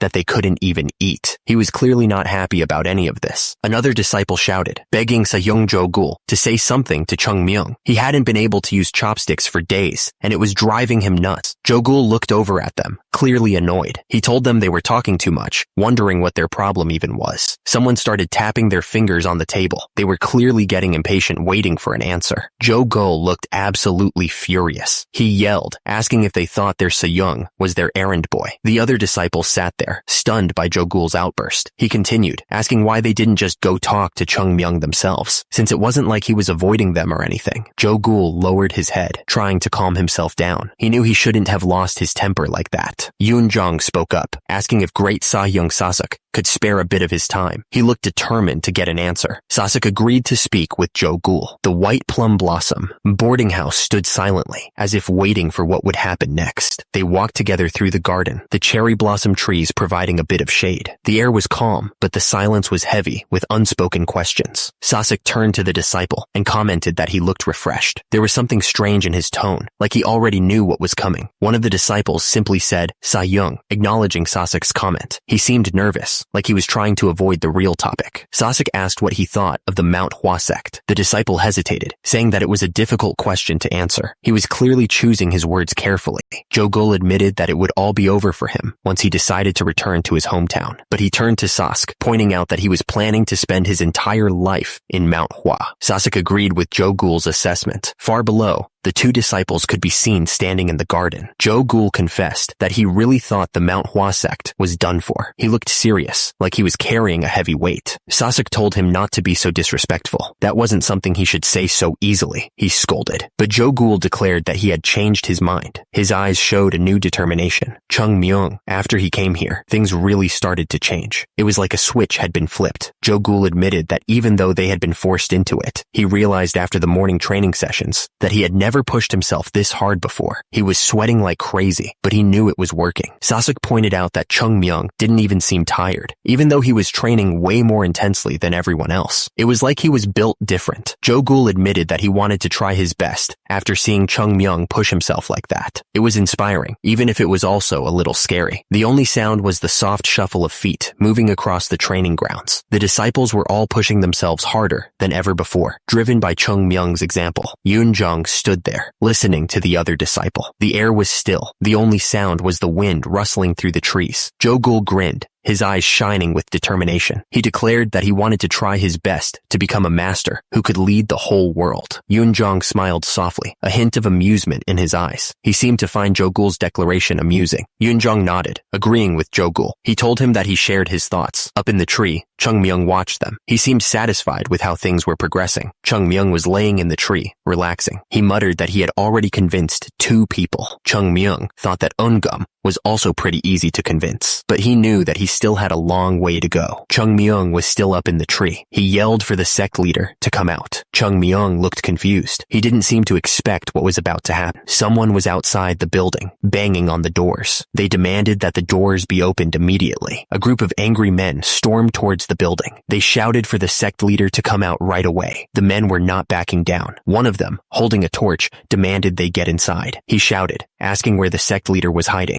The intruders pushed past the disciples, not caring who they shoved aside. One of the disciples tried to stop them, but they just yelled at him, asking if he had just touched them. Up in the tree, Chung Myung watched the chaos unfold below. He was surprised that they had actually broken through the gate of the Manhwa sect. He wondered what the hell was going on. The men continued to push forward, ignoring the disciples' protests. They yelled that they had waited long enough and couldn't afford to wait any longer. The attacker screamed, demanding to know when they would get their money back. He kept yelling, asking if they were going to pay them back at all. The air hung heavy with the unspoken question. Could the Manhwa sect really be in debt? It was a ridiculous thought. The sky seemed to darken as the words echoed. Could they really be in debt in this situation? The thought was terrifying. The mob outside the building was getting angrier. They screamed at the sect leader, demanding if he had no shame. They told him to stop running away and come out at once. The mob kept yelling for the sect leader, their voices echoing through the building. All that could be seen was the sect leader's feet, hidden behind the closed door. Outside, the angry men stood with their torches, waiting impatiently. Their faces were grim, lit by the flickering flames, as they waited for the sect leader to appear. Suddenly, Chung Myung's voice cut through the air, asking what brought them here so late at night. He stood above them, looking down with a cold stare. There's no doubt about it, he thought to himself. That man was indeed the sect leader of the Manhwa sect. Chung Myung's eyes narrowed, ready to deal with whatever came next. The sect leader stood there, radiating a sophisticated aura with every move and word. It was as if he was trying to act cool, but everyone knew he was just putting on a show. The sect leader was trying to act cool, but everyone knew he was just putting on a show. The sect leader was trying to act cool, but everyone knew he was just putting on a show. He was clearly trying way too hard. Someone from the crowd spoke up, asking the sect leader how he had been. The sect leader didn't seem too pleased to see them. The sect leader replied that he hadn't expected the pavilion owner Kong to come himself. Kong chuckled, saying he felt uneasy having to visit for something like this. Pavilion owner Kong started to explain that he didn't want to climb Mount Hua again if he could avoid it, but he added that many people had been asking him to come there, so he hoped that the sect leader would understand. The sect leader replied that they had to understand the reasons of these people, reminding him that the agreed date had already passed. He looked grim. Kong continued, saying that they had tried to understand the Manhwa sect situation multiple times already. He mentioned that if they followed the contract, they would be asking them to pay the price for violating the promised date, but they had been indebted to the Manhwa sect many times in their lives. Kong said that they would try not to be so harsh on them, offering them 7 days. He then warned that if they were unable to pay them back within this time, they would confiscate the temple of the Manhwa sect. He hiccuped. The crowd stood there silently. The threat hanging heavy in the air. The sect leader stared back at them, trying to figure out what to do next. Chung Myung was hiding, trying to stay out of sight. But then he heard the pavilion owner Kong say, "Looks like I let the child see something they shouldn't have." The building loomed in the darkness, silent and foreboding. So, what was going on in there? Inside, the men were waiting. One simply said, "Yeah." Chung Myung thought to himself that he was in trouble. He figured, who knows what he's gonna do to me? I should probably stay away. But then Sajay spoke up. "Isn't the Hua Prefecture the name of the village right below Mount Hua?" Young confirmed that was correct, adding that he remembered it from the days when he was peddling with his father. The disciple with red hair wondered if Manhwa Sect had borrowed money from the merchants. The other disciple admitted he didn't really know about that, but the disciple with black hair piped up, saying he knew about the pavilion owner Kong. He explained that Kong was the owner of the Tai Hua Pavilion of the Hua Prefecture. He added that he's the owner of the biggest pavilion of Hua and apparently a wealthy merchant who takes part in many different businesses. The disciple with red hair asked, shocked if he was hearing right. Was Kong really the owner of the Tai Hua Pavilion? The disciple with red hair started freaking out. The other disciple told him to calm down, but he just shouted, asking if he was really being told to calm down at a time like this. He realized that the Tai Hua Pavilion was originally owned by the Manhwa Sect. At the same time, his fist clenched tightly, shaking with anger. One of the disciples asked if the pavilion owner Kong was really trying to take the temple after lending them money. Another disciple confirmed that it was true, which made the situation even worse. But something didn't feel right. A strange feeling washed over him. The disciple with red hair said it was weird that the Tai Hua Pavilion, which used to belong to Manhwa Sect, was now lending them money. He couldn't shake the feeling that something was off. The disciple with black hair realized that if something didn't add up, it probably meant things were going in the wrong direction. He felt a shiver run down his spine. Jo-gul looked shocked as someone called him. He stammered, trying to sound respectful. "Sahyong Jo-gul. Yes, sir?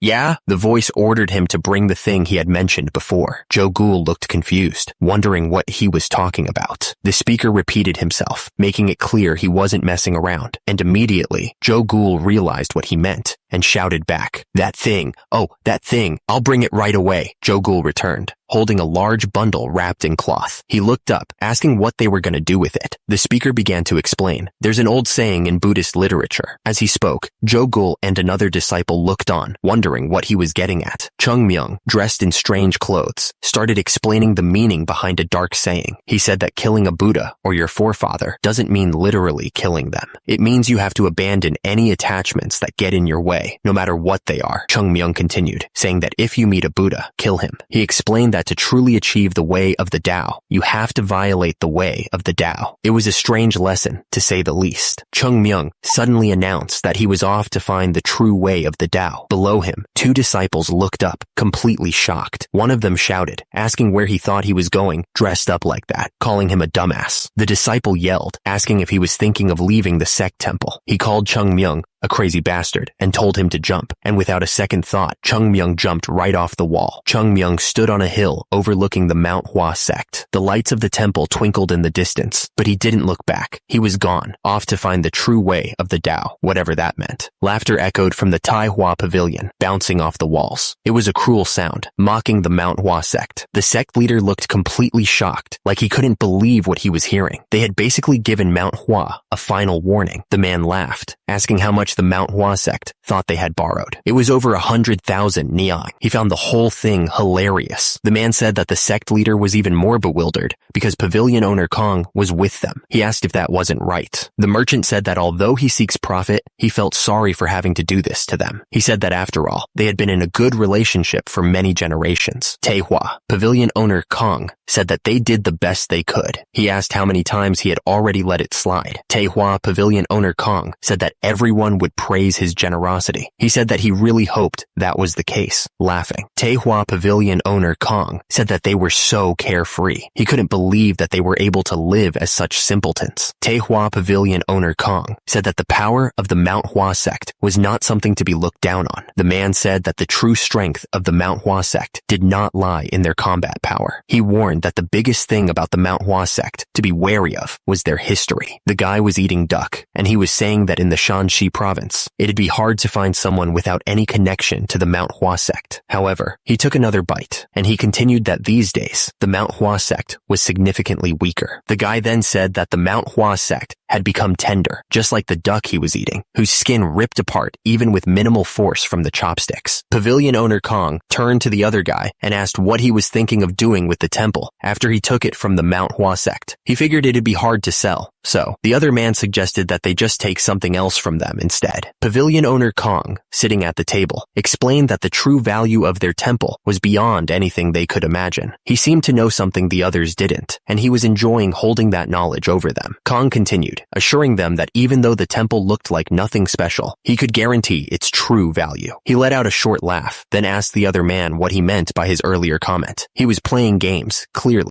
Up close, Kong bit down on his chopsticks, looking annoyed. He thought to himself, damn idiots. And then he told the others that he couldn't tell them directly. Kong explained that they could use the Manhwa sect's enemies to their advantage. He asked how many other sects would be willing to spend a fortune to buy the temple, just to erase the Manhwa sect from existence. It was a dark plan, but effective. Kong finished by telling everyone not to worry. He promised that he would make sure they all got their money's worth. The others seemed satisfied with his explanation, but the whole thing felt pretty messed up. The others were really eating up what Kong was selling. One of them even slammed his cup on the table and said that Kong was a very smart man. Kong poured drinks for everyone. He told them to raise their glasses for pavilion owner Kong. Everyone raised their glasses. They all shouted, "Cheers!" together. Hours later, under the cover of night, a man walked away from the building, humming to himself. He thought this felt great. He figured if he managed to get the money back from the Manhwa sect, it would be enough to last him his entire life. He also knew that pavilion owner Kong was very thorough when it came to money. The man felt great, and the moon was so bright. But then he paused, realizing there was no moon at all. He figured it must be a new moon. He figured he should probably walk through the main streets on nights like this. He was really enjoying himself. Meanwhile, the man's drunken stroll was about to be interrupted. He started sweating, not feeling so good anymore. Below, shadowy figures emerged from the darkness, their intentions unclear. He swallowed hard, his mouth suddenly dry. Something wasn't right. He could feel it in his gut. Suddenly, a figure in black appeared, standing silently in the night. He was completely covered,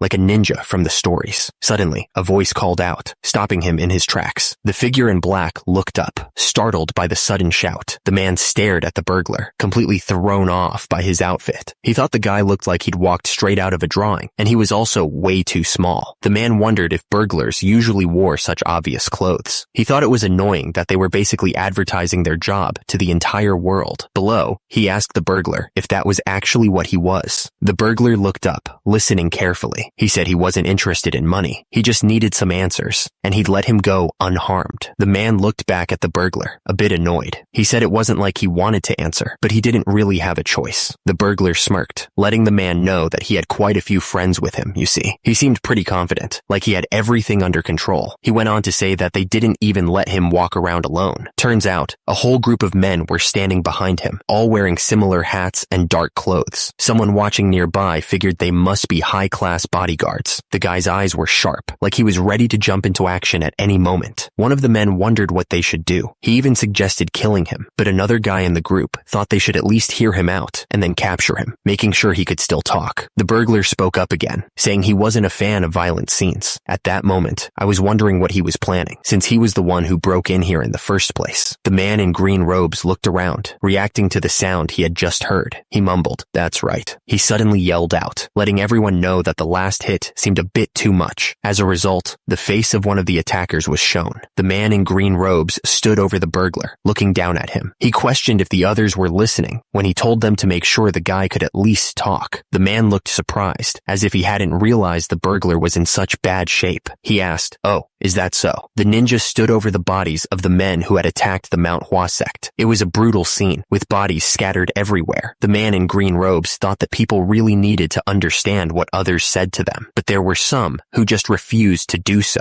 and immediately, the burglar was shown on the ground, beaten. The man in green robes called the burglar over, telling him to come closer. He was clearly setting a trap. The man in green robes repeated that if the burglar answered his questions, he would let him go unharmed. The burglar was scared and agreed. The burglar was caught off guard and shouted, asking what the hell was going on. He didn't expect to be attacked after agreeing to answer the questions. The man in green robes explained that if the burglar had just answered his questions when he first asked, he would have let him go unharmed. But since he tried to fight, this was what he deserved. The man in black clothes loomed over the burglar, who was still on the ground. He promised that he'd make sure the guy could at least talk. The burglar burglar tried to speak, but his face was so swollen he couldn't get the words out right. It came out as a slurred mess. The ninja warned him to fix his pronunciation before he hit him again, clearly not in the mood for games. The burglar, terrified, promised to speak clearly. The ninja asked if he was saying that he had loaned more than 100,000 yangs to the Manhwa sect. The burglar confirmed that was right. The ninja sighed, clearly not buying it. The burglar, seeing his reaction, looked even more scared and nervous. The ninja pointed out that even if he sold everything the burglar had, right down to his underwear, there was no way he'd make 10,000 yangs, let alone 100,000. The ninja wanted to know if he was claiming to have loaned 100,000 yangs to the Manhwa sect, which was supposedly collapsing. Trying to save his skin, the burglar stammered that he could explain everything. The burglar explained that it was just how high interest rates worked. He said if you loan money with a high interest rate, as long as they didn't pay it off, the interest just kept getting higher. The burglar continued that if you just gave it a little time, the interest became way higher than the original loan. Meanwhile, the ninja was trembling, barely able to contain his fury. The ninja struck the burglar hard, sending him flying. He shouted that taking money that way wasn't something to be proud of. The burglar coughed, blood splattering on the ground. He managed to choke out that he was also the owner of the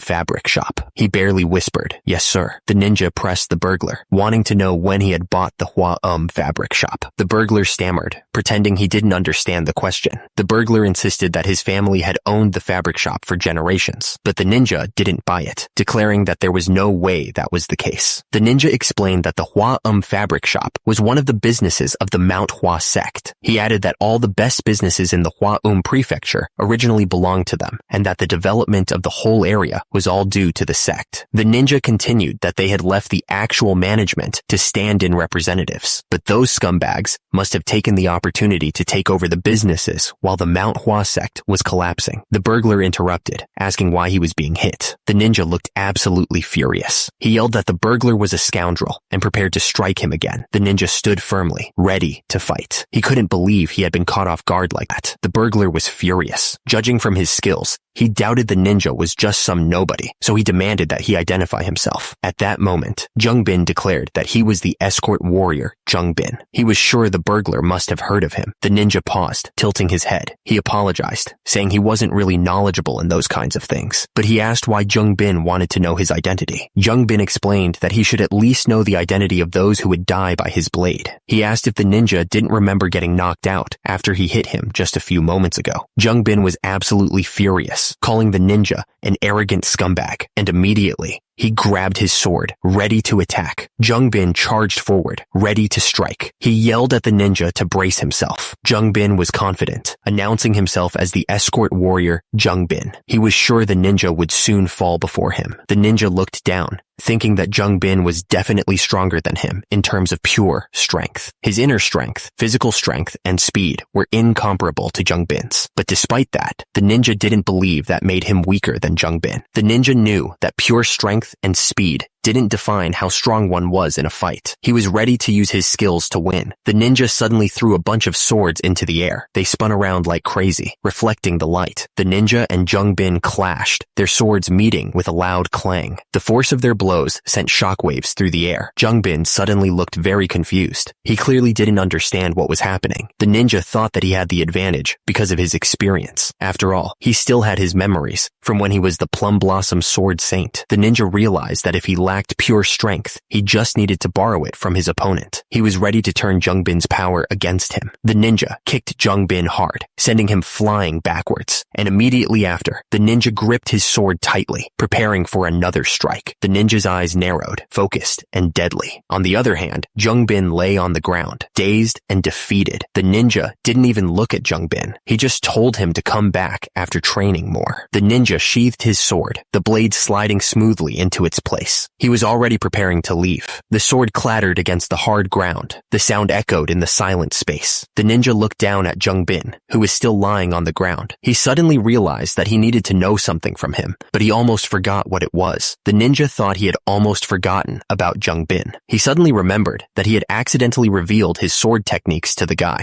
The ninja wondered if Jung Bin had figured out who he was. He recalled that he even drew the plum blossom flower buds, so Jung Bin must have figured it out, right? The ninja realized realized that Jungbin had a polished and beautiful sword technique and a high level of martial arts. But most of all, Jungbin could faintly sense the pure chi emitting from him. The ninja thought that this was really bad. The injured man, his face swollen and bruised, asked if the ninja was from the Southern Edge sect. Huh? He mumbled, barely able to speak through the pain. The ninja stood among the fallen bodies, the silence broken only by the wind. It was a grim reminder of the deadly efficiency he possessed. The ninja's eyes widened as he realized the injured man might have figured out his identity. And immediately, the injured man exclaimed, "That's right! Chung Myung, level 15, Southern Edge sect! I knew it." The injured man, desperate to save himself, offered to answer any questions the ninja had. "Please, ask me anything. I will answer everything to the best of my abilities." Yeah, alright, thanks, I guess. The building loomed above, casting a long shadow over the scene. Something felt off, like a storm was brewing. Joe Ghoul was getting anxious, tapping his foot impatiently. "What's taking him so long?" he asked, clearly worried. But Sa-young tried to calm him down, telling him to just relax. Joe Ghoul was still worried, but Sa-young tried to reassure him. "But Sa-young," Joe Ghoul protested. But Sa-young insisted that he knew Chung Myung wasn't an idiot and could handle himself. Sa-young looked at Joe Ghoul with confidence. He said that Chung Myung would be back, sooner or later, so there was no need to worry. Sa-young's face turned to worry. He muttered that as long as Chung Myung didn't get into an accident, everything would be fine. The door creaked open, breaking the silence. It sounded like someone had just arrived, but who was it? The door swung open with a bang, and Chung Myung walked in, looking around. "Did anything happen while I was out?" he asked, his voice loud. "Sajay!" He didn't wait for an answer, but walked right in. The door creaked open wider as someone else entered the room. Yoon Jong and Joe Ghoul turned to look at Chung Myung, a little surprised. "That's something we should be asking you," Yoon Jong said, sounding calm. "Did anything important happen outside?" Joe Ghoul added that not much had happened. Chung Myung smirked, holding up his hand to show off a few coins. "I was treated very well," he said, sounding pleased with himself. "And I even got some spare change on top of that." Suddenly, a man with puffed up cheeks and a suspicious look on his face spoke up. "Are you from the Southern Edge sect?" he asked, his voice full of doubt. "Huh?" Chung Myung thought it was probably a good thing that the guy couldn't figure out who he was. Still, it left a bitter taste in his mouth. The plum blossom sword techniques were lost, so it wasn't the symbol of the Manhwa sect anymore. Even so, Chung Myung thought that Jongsan Yu, who had lived his entire life in the Hwa-Um prefecture, couldn't think of the Manhwa sect after seeing his sword technique. Joe Ghoul asked Chung Myung what he had been doing outside of the temple. Chung Myung said it wasn't something a child like him should know about. Joe Ghoul pointed out that Chung Myung was also a child. Chung Myung brushed it off and told him to gather everyone, because they needed to train now. Joe Ghoul looked surprised and asked if they were really going to train again,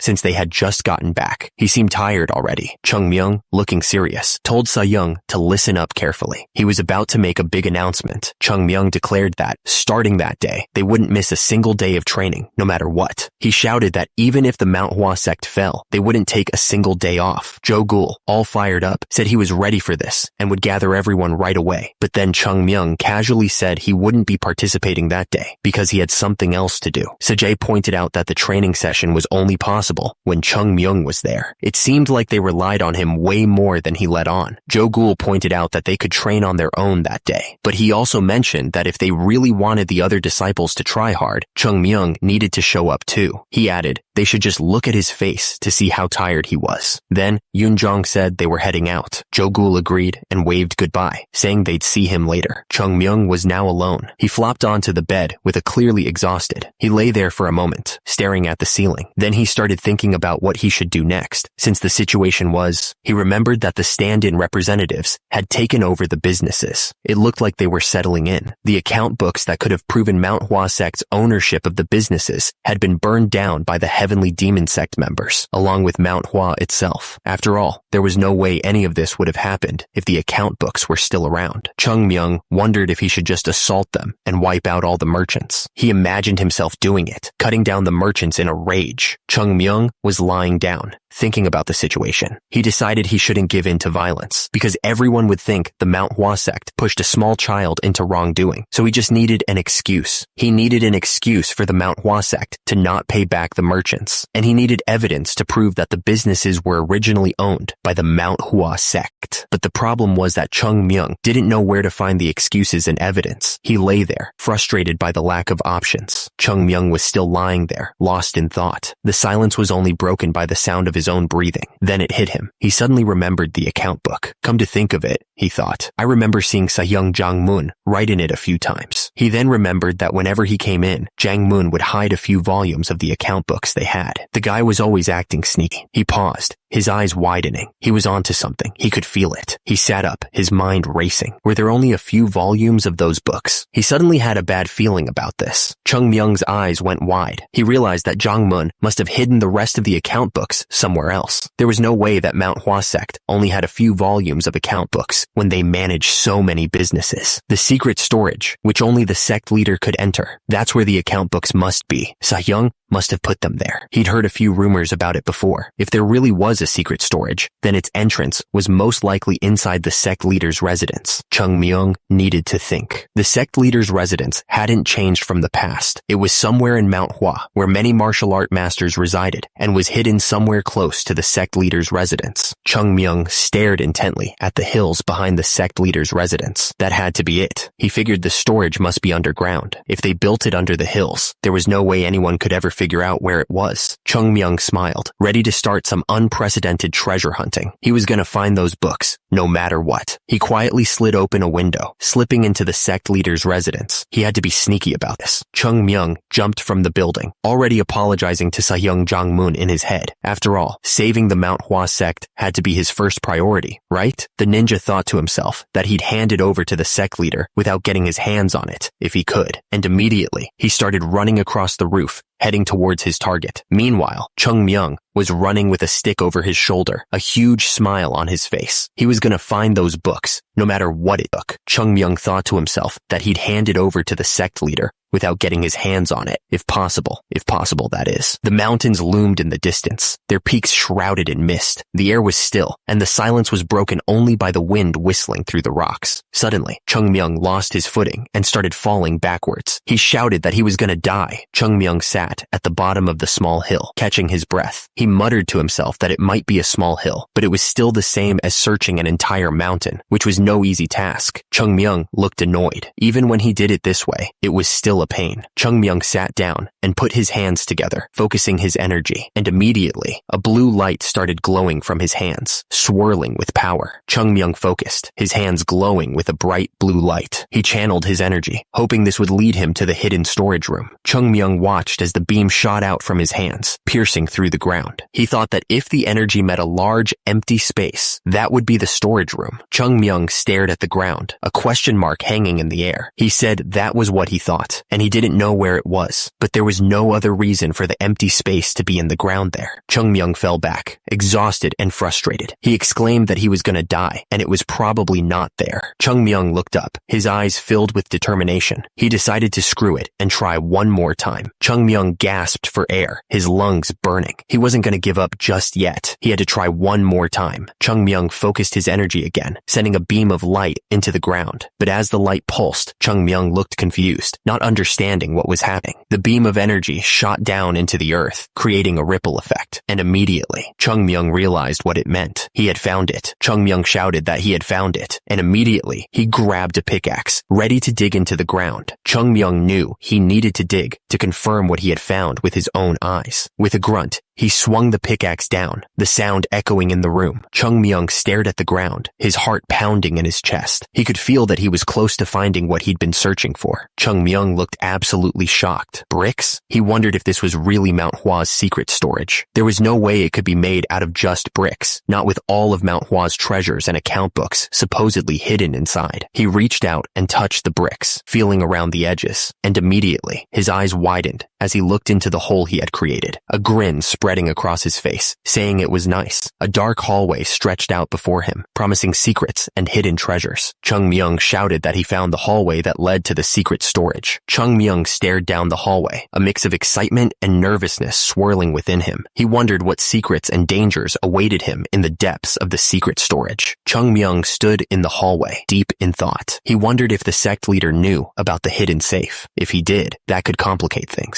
Chung Myung walked further down the hallway and reached out to touch the wall. He ran his fingers along the cold, rough surface, searching for any sign of a hidden door or mechanism. Chung Myung's eyes landed on a door at the end of the hallway. He wondered if the scratch door was the entrance to the secret storage. It definitely looked like it had been through a lot. Chung Myung approached the door cautiously, his hand hovering over the surface. But what was he doing? He couldn't figure it out. Chung Myung stared at the door for a long moment. Then it hit him. He wasn't trying to do anything. He was just standing there, observing. Chung Myung stared at the door, thinking about the sect leader. He knew that the sect leader was just a man who couldn't do anything as Manhwa fell apart. The study of martial arts was declining, and the wealth of the sect was decreasing. Leading Manhwa in a situation like this had to be a depressing task for the sect leader. How would it feel to watch Manhwa, the place you've spent your entire life protecting, fall apart without being able to do anything to stop it? Chung Myung wondered about that, but the sect leader couldn't tell anyone about that feeling. He had to keep it all inside, hidden from everyone else, because the sect leader is someone the disciples can lean on, and therefore, he had to hide his own pain and be strong for them. He was a man who endured the pain and sadness all alone in places like this, far from the eyes of his disciples. He carried the weight of Manhwa on his shoulders, a burden he couldn't share with anyone. The sound of crumbling stone echoed through the chamber. He stepped forward, his boots crunching on the debris as he walked towards the hole in the wall. He stood in the hallway, his expression unreadable. The silence was heavy, broken only by the faint sound of his own breathing. Chung Myung stood there, his hand resting against the cold stone wall. He realized that he was at fault for what had happened to Manhwa. He looked up, his eyes filled with a fierce determination. It wasn't too late to fix things. He could still save Manhwa. Chung Myung stood before the massive door, ready to get it open. He muttered that he was going to swing the damn thing open first. He pressed his hand against the cold, hard wood of the door. The silence was heavy, filled with anticipation. Chung Myung began to channel his energy, a faint blue glow surrounding his hand. He focused all of his power into the ancient door, hoping it would respond. The energy surged around him, crackling with raw power. The air vibrated as he unleashed the full force of his technique, but the energy just bounced right off the door, leaving Chung Myung completely shocked. He wondered what the hell was going on. Chung Myung stared at the door in disbelief. He realized it was made of the everlasting metal, and it was at least a foot thick. He thought that the secret storage would be made out of the strongest metal in the world, said to be even more expensive than gold. Chung Myung knew that something this size would take the strongest master in the world to barely cut through it. That's why the sect leader didn't even try to open it, he figured. The problem was, even Chung Myung couldn't open this. He was starting to feel like he was in over his head. Chung Myung looked around the room, trying to figure out another way to get through the door. He was determined to find a solution, no matter how difficult it seemed. If only he could find that way. Then, Chung Myung noticed something on the wall. He wondered what it was. Chung Myung carefully examined the pattern on the wall. He wondered what it could be.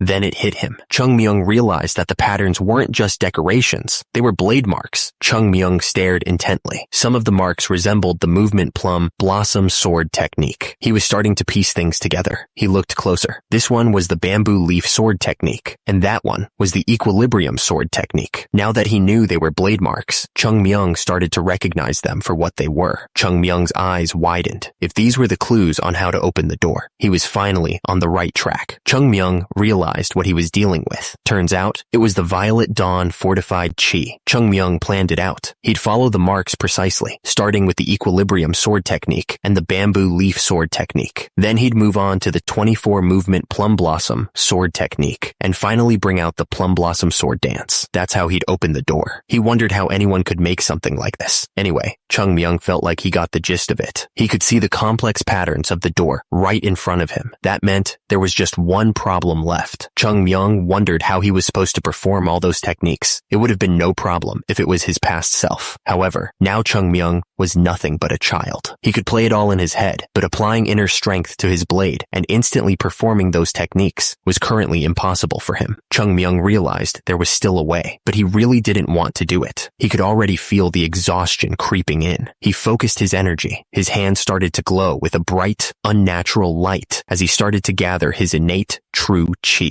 Chung Myung figured he'd just take a break for about a month, maybe longer. He knew this would take a lot out of him. He told himself he'd only use a little bit of it, just a little bit of his innate true chi. He really hoped that would be enough. Chung Myung released the energy. A bright light surrounded his body as he started to perform the sword techniques. The innate true chi. It's something everyone has since they're born. It's the energy that keeps you alive. Basically, it's a life force. Chung Myung knew that if he used it, he'd have to brace himself for the consequences, but he didn't have a choice right now. Chung Myung was surrounded by a bright purple light as he performed the sword techniques. He had to focus all of his energy. The sword glowed with an unnatural light as Chung Myung poured his energy into it, but at the same time, he spat out blood, feeling the strain on his body. Chung Myung wasn't sure if it was even possible, but he told himself it had to be. He figured his body was just acting weird because it wasn't used to stuff like this. He stomped down hard, knowing there was no turning back now. Chung Myung declared that there were no second chances. He swung the sword with all his might, the blade cutting through the air. The purple aura of innate true chi swirled around him as he focused on the task at hand. Blood trickled from Chung Myung's mouth as he pushed his body to its absolute limit. At the same time, his hand trembled as he gripped the sword, feeling the immense strain on his muscles. He refused to give in, clenching his fist so hard that his knuckles turned white. Chung Myung knew he was close, and he wouldn't let his body betray him now. Chung Myung took another step forward, ignoring the pain and exhaustion. He wouldn't stop, no matter what it took. The sword moved so fast, it was almost impossible to see. The blade danced between the equilibrium sword technique and the bamboo leaf sword technique. He didn't stop there. From the bamboo leaf sword technique, he transitioned into the movement plum blossom sword technique. Not a single pause. Chung Myung's face was a mask of concentration as he channeled his energy. The air crackled around him, the intensity building with each movement. He roared, declaring that he was the plum blossom sword saint. The words echoed through the room, filled with power. With a final surge of energy, Chung Myung completed the sequence. The sword moved in a blur,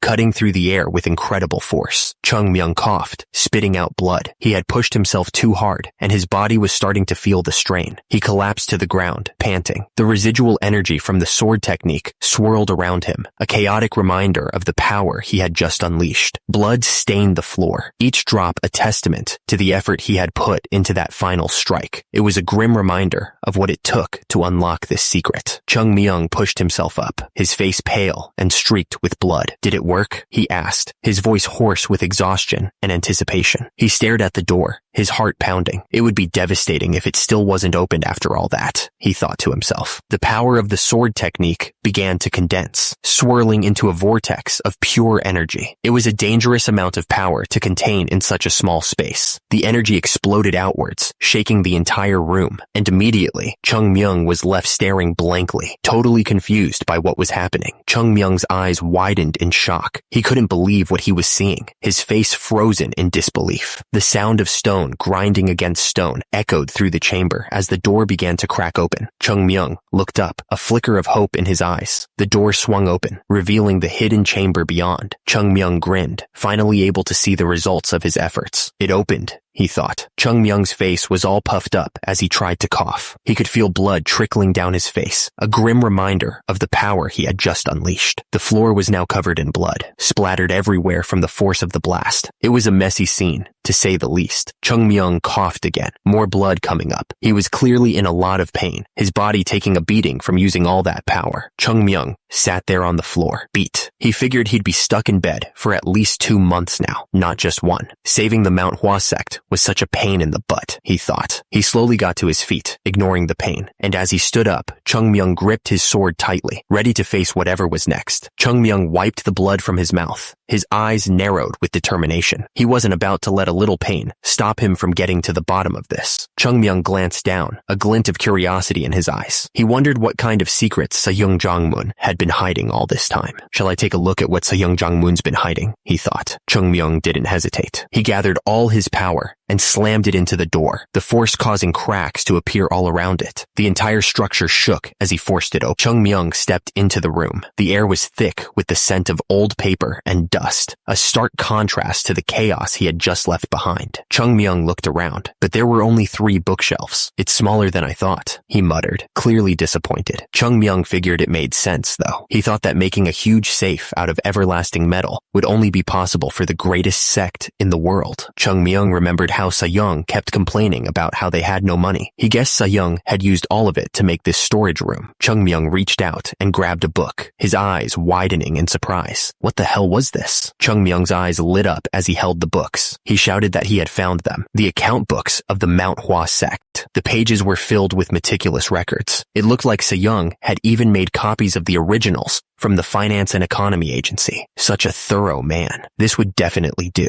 Chung Myung pumped his fist, declaring that the damn merchants were all doomed now. But now that he thought about it, Chung Myung squinted, looking at the shelves. He wondered if there were really only papers in here. Chung Myung began rummaging through the bookshelves, clearly looking for something else. He complained that if Sa-young had hidden away some money, he could have used it for the greater good. He grumbled that aside from returning prosperity to the Manhwa sect, he would have eaten meat and drunk alcohol to his heart's content. He was disappointed that the nasty old man really did not hide any money here. Chung Myung sighed, wondering what he had even expected from Sa-young. He figured he would just look through the papers, wondering what the old man had put on the second shelf. Chung Myung's eyes widened as he found a secret technique book. He wondered if it had been used before. He paused, taking a closer look. Chung Myung realized that these techniques hadn't been used before. These were martial arts technique books that had been practically abandoned by the Manhwa sect. Chung Myung thought about Sa-young Jang-moon. He figured the old man probably couldn't bring himself to completely abandon the martial arts techniques they decided not to pass on to future generations. He must have stored them in here because he thought throwing them away might negatively impact the Manhwa sect in the future. Chung Myung thought. Sa-young really couldn't let go of the past. The first bookshelf signified the duties of the Manhwa sect leader. The second shelf must signify the sect leader's personal attachments and affections to the Manhwa sect. Chung Myung grabbed a book tightly. He promised Sa-young that he would make sure to bring the Manhwa sect back to its place. Not only that, Chung Myung thought, he'd even make it stronger than it ever was. He looked absolutely determined to do it. Chung Myung turned to the third bookshelf, looking to see what was on it. He was searching for something. Chung Myung asked if the scroll was the only thing on the third bookshelf. It seemed pretty empty. He unfolded the letter carefully, his heart pounding with anticipation. The old paper crackled softly as he began to read the words written long ago.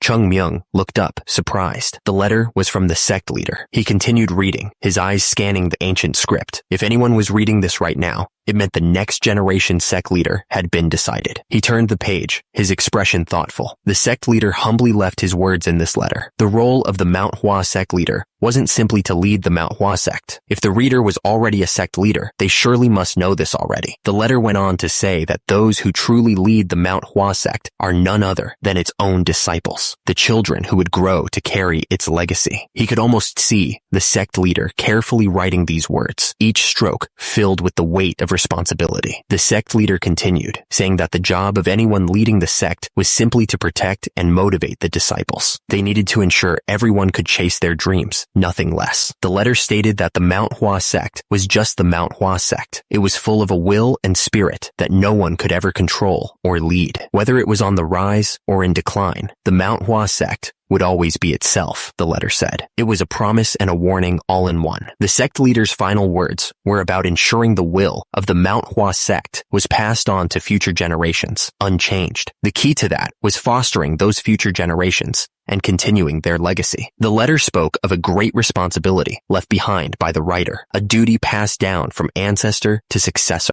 The letter identified the writer as Chung Mun, the 21st sect leader of the great Manhwa sect. Chung Myung continued to read, feeling the weight of those words. He muttered that the guy seemed to like nagging others, even from beyond the grave. Yu Iseol stood near the doorway, quietly observing him. She figured she didn't get much out of this trip, but it should be enough. What really mattered was that she finally had the account books in her hands. She started walking back the way she came. Chung Myung thought that with these, he could bring back Manhwa's stolen businesses. But then he paused. Something didn't feel right to him. Chung Myung looked around the storage room, his eyes narrowing. Something was definitely off about the way this place looked. He stared around, his face showing his confusion. This was strange, really strange. Chung Myung remembered that the Sahyung Chung Moon he knew had terrible OCD. He was someone who kept 2 lamps in his room, directly on his right and left, to keep the symmetry of his room. Chung Myung looked at the 3rd shelf, now almost empty. He wondered how someone like Chung Moon could have left it like this. Chung Myung stared up at the shelf, his eyes widening.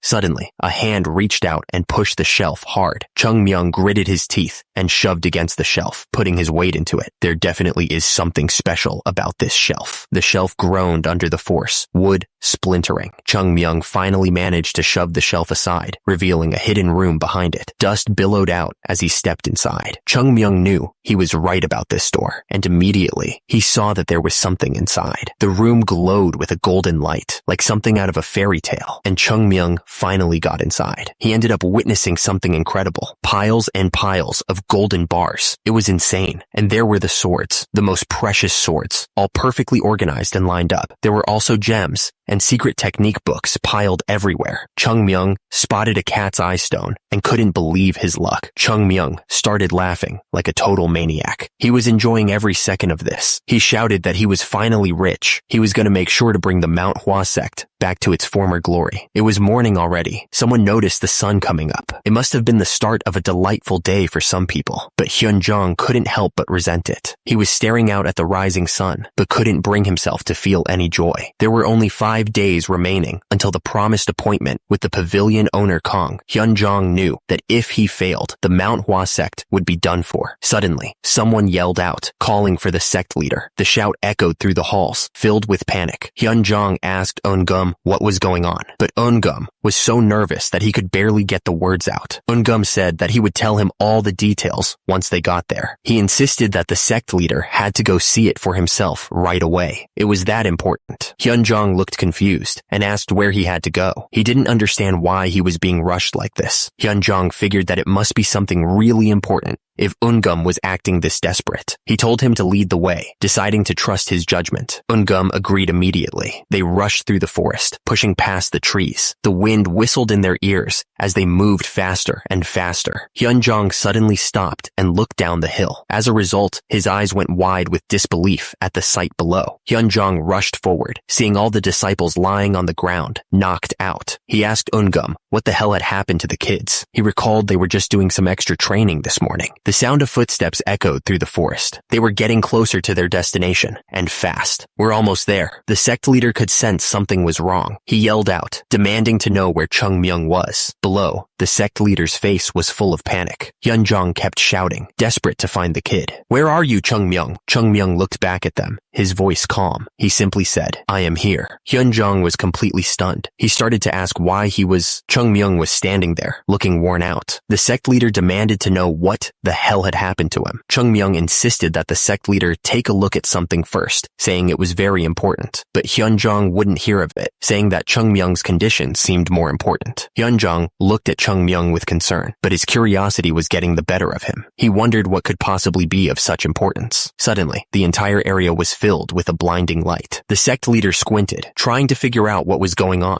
Hyunjong's eyes widened in disbelief. He couldn't believe what he was seeing in front of him. Chung Myung looked back, a wide smile spreading across his face. He couldn't believe what he had just stumbled upon. A treasure chest overflowed with gold bars and ancient books. Chung Myung realized he had discovered this by accident. Hyunjong was absolutely shocked. He stammered, asking how Chung Myung had found this place. He was sweating from exhaustion. Hyunjong quickly told Chung Myung to go back and rest, saying he wouldn't ask any more questions. Chung Myung's shoulders slumped as he tried to catch his breath. He was completely drained. The shiny golden bars seemed to stretch on forever. Chung Myung stared in awe, completely speechless. Hyunjong's eyes widened as he looked at the contents of the chest. He muttered, realizing realizing there was something even more important inside. Lying inside the chest were the account books. Hyunjong realized they were the Hua Prefecture business account books of the great Manhwa sect. Hyunjong slapped his forehead, suddenly understanding the situation. He had almost forgotten about these books. Hyunjong knew that if he carelessly opened the books, they might crumble apart, and he'd be uneasy for the rest of his life. On top of that, there was something else that caught his attention. Hyunjong carefully picked up one of the books. He stammered in disbelief, barely able to comprehend what he was seeing.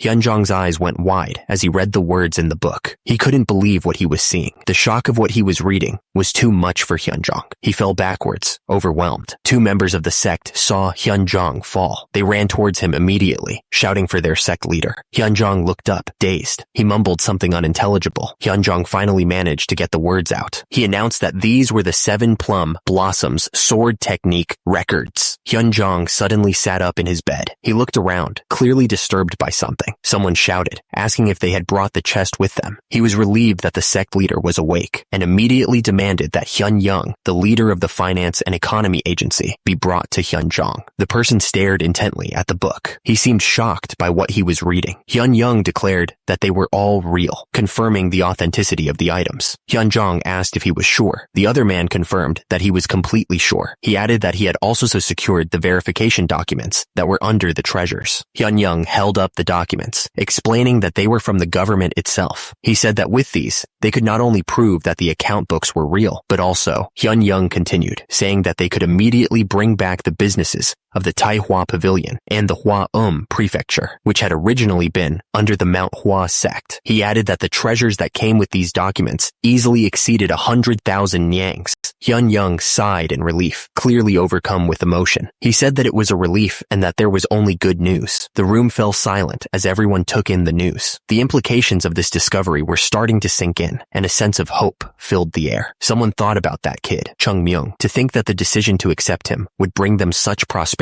It was unbelievable. Someone said that the kid was the harbinger of fortune in the Manhwa sect. It was a lot of pressure to put on a child, but they weren't wrong so far. More importantly, someone slammed their hands on the table, making a loud noise. It was a sign that a decision was being made. The elder stood up from his chair, turning around. He thought that if the account books were real, he would have to confront them. Hyunjong yelled for them to bring in all personnel related to the Great Manhwa's Hua Prefecture business account books. He looked absolutely furious. A few days had passed since the sect leader had demanded the account books. The story was about to move forward. Someone shouted, complaining about being pushed and warning that he was going to fall. He looked absolutely furious. The man stated that they weren't too far from the Manhwa sect and told everyone to keep moving. He then replied to someone with, "Yes, sir." At the top, one of the guys was thinking that after he got his money, he was never coming back to this mountain. And immediately below, another guy was breathing heavily, looking exhausted. The men wondered why the sect leader had suddenly called them to Manhwa. They questioned if he had already prepared the money. The group made their way up the mountain path, each step bringing them closer to Manhwa. One of the men muttered that 100,000 nyangs wasn't exactly pocket change, highlighting the significant debt at stake. One of the creditors figured that Haegun Jeong was probably calling them to beg for mercy. He didn't think there was any way the sect leader could get that much money in such a short amount of time. Another man speculated that there was no point in dragging things out until the promised date. That was probably why Haegun Jeong was calling them in early, he thought.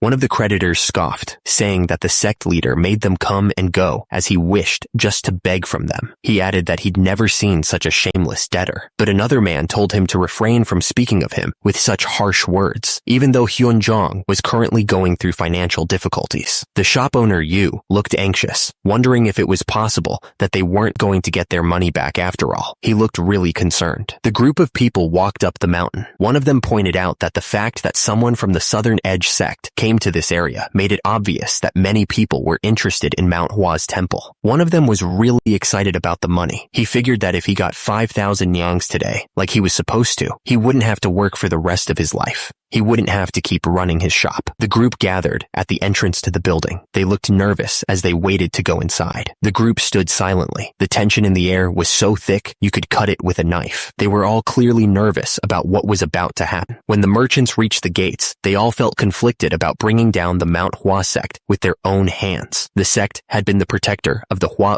Prefecture for hundreds of years. If they didn't give in to the sect leader today, the Manhwa sect wouldn't even last 7 more days. Knowing this, they climbed up Mount Hua with heavy hearts. They were there to receive their debt, which had increased to a substantial amount of money over time. Shop owner Yu had a serious look on his face as he walked up the stairs. He seemed determined to get what he was owed. The group continued to walk towards the building. They were about to meet with the sect leader, and the tension was building with every step. A man greeted them with a deep bow. He announced that they had arrived and were expected. The man explained that the sect leader was waiting for them. He asked them to follow him that way, to where Hyunjong was waiting. The sect leader paused for a moment, lost in thought. He seemed to be considering his next words carefully, knowing the weight they carried. The merchants finally arrived at the sect leader's residence, ready to discuss the debt. The air was thick with anticipation, and everyone was eager to hear what he had to say. One of the merchants bowed deeply, showing respect to the sect leader. He announced that they humbly greeted him, signaling the start of the meeting. The sect leader welcomed everyone, thanking them for answering his call and climbing up the mountain. Immediately, one of the merchants replied that it was no problem at all. One of the merchants said that even though they were busy, they could never be busier than the sect leader. He added that it was a given that they were the ones to come visit him. The sect leader chuckled, suggesting they have a cup of tea since they must be worn out from climbing. The merchants were all lined up, bowing low. The sect leader was facing them, listening intently to what they had to say. One of the merchants spoke up, explaining that they were just lowly merchants and wanted to get straight to the point without any extra stuff. He seemed eager to get the meeting underway. Hyunjong listened to the merchant, a slight smile forming on his face. He seemed to be considering their request, his expression thoughtful. The sect leader replied that he understood, saying he might have been a little inconsiderate. He seemed to be adjusting his approach based on their directness. Hyunjong then explained that the real reason he had called them all the way up there was to tell them the Manhwa sect's official position on their business. He was about to lay down the terms. From a distance, the Manhwa sect looked peaceful, but things were not good. Someone explained that they had contacted many people, but they still couldn't find anyone willing to lend them money. Hyunjong sighed heavily. He admitted that he wouldn't be able to repay the debt when it was due. Hyunjong stood silently, listening to all of this. The sect leader's expression was unreadable, but the situation was clearly tense. One of the merchants stepped forward, telling the sect leader that they had already given him more than enough time. He explained that they were merchants who needed to make a living and couldn't afford to wait any longer. The merchant looked directly at Hyunjong. He emphasized that this was precisely why he was bringing all of this up. One of the merchants spoke up, saying that even though they couldn't repay the entire debt, they could at least repay part of it. He hoped that would be enough to satisfy them for now. The merchant continued, wondering if anyone there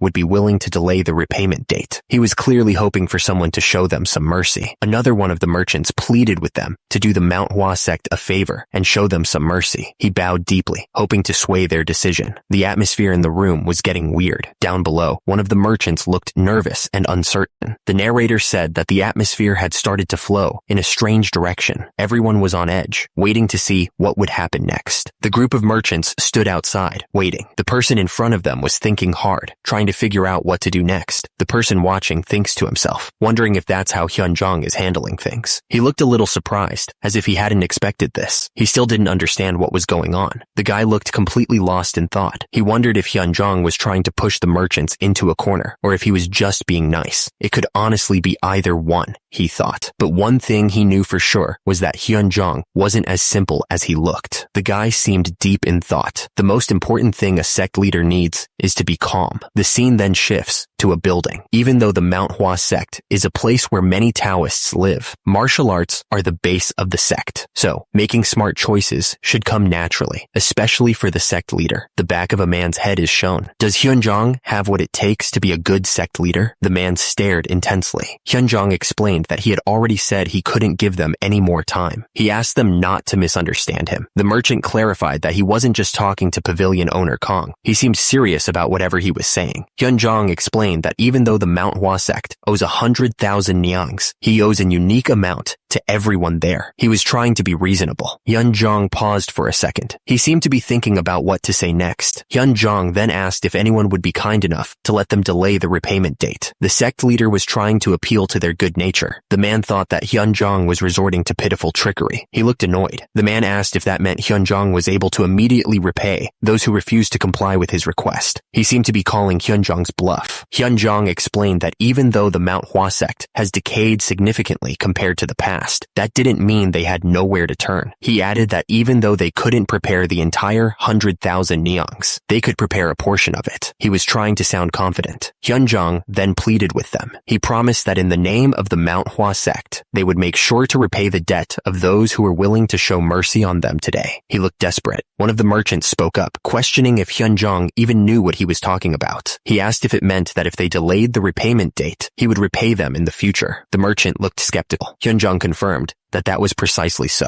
He seemed determined to make it happen. Another merchant spoke up, asking Hyunjong something. He pointed out that it wouldn't be strange for the Manhwa sect to collapse any day soon, and surely he himself and everyone there realized that. He seemed to be doubting the sect's future. One of the merchants pointed out that trusting Hyunjong's words and delaying the repayment date would come with the risk of potentially not receiving their payments. He looked at the others for confirmation. Another merchant chimed in, asking for what reason anyone would comply with his offer. The man seemed to be pressing Hyunjong for a good answer. The merchant stared intently, waiting for a response. He wasn't going to let Hyunjong off the hook easily. Hyunjong didn't say anything for a moment. Looking down, the tension in the room was thick enough to cut with a knife. Hyunjong finally spoke, saying that he was asking for them to do it for the name of the Manhwa sect and for its history. He looked up, his eyes filled with determination. One of the merchants grinned, asking if that wasn't enough. He laughed, clearly not impressed by Hyunjong's appeal. Another merchant yelled at Hyunjong, calling him sect leader. He looked absolutely furious. One of the merchants asked if Hyunjong wasn't being a bit too unreasonable. The man looked like he was about to explode with anger. At the same time, the other merchants were yelling at Hyunjong, clearly backing up the first merchant's point. Hyunjong paused, looking down for a moment. He then asked if they were saying that he was being unreasonable. The sect leader's eye twitched, showing his rising anger. Hyunjong said that he would like to answer their question with another question. He was clearly not backing down from this confrontation.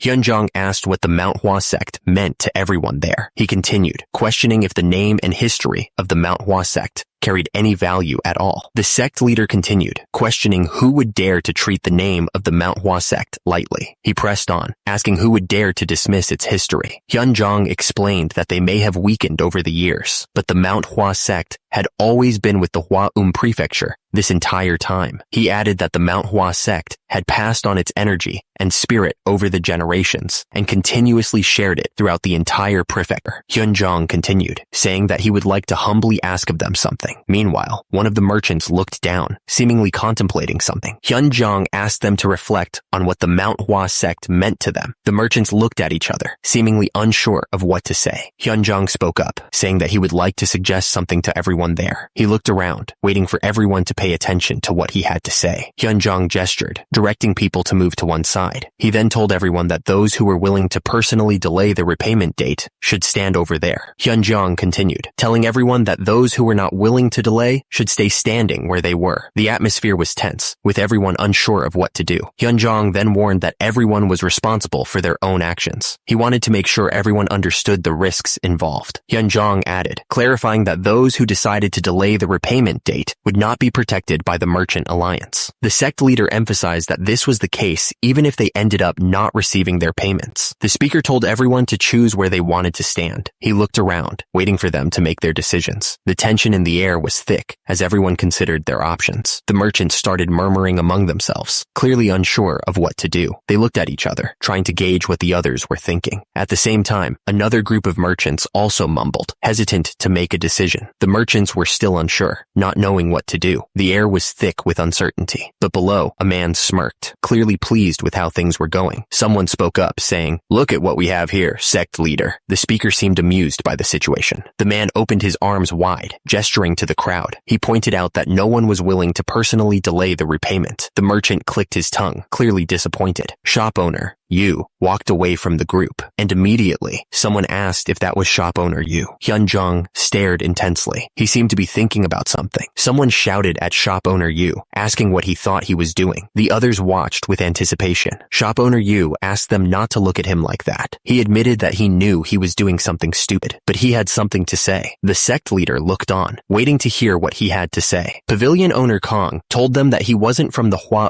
prefecture. He had a serious look on his face. Since since he didn't have any connection to the Manhwa sect. He said they probably didn't realize something. There was a fire in his eyes. He continued, saying they didn't understand what the Manhwa sect really meant to the Hua prefecture. He looked like he was about to explain. He explained that everyone who grew up in the Hua prefecture grew up hearing stories about the Manhwa sect. The man's expression was serious. He added that they always heard the phrase, "You also need to enter the Manhwa sect and become the world's greatest martial arts master." He seemed to be making a point about the sect's importance. Pavilion owner Kong looked serious, like he was about to drop some truth. His expression was intense, as if he was remembering something important. And even if people realized they weren't good enough to join the Manhwa sect, they still heard stories. The speaker said they kept hearing how the Manhwa sect protected this world. Shop owner Yu suddenly interrupted, asking what they were talking about. He added that he wasn't the only one who grew up hearing those stories. Shop owner Yu explained that it was the same for his father and grandfather. Because of that, he said the Manhwa sect was the pride of the Shanxi province and the Hua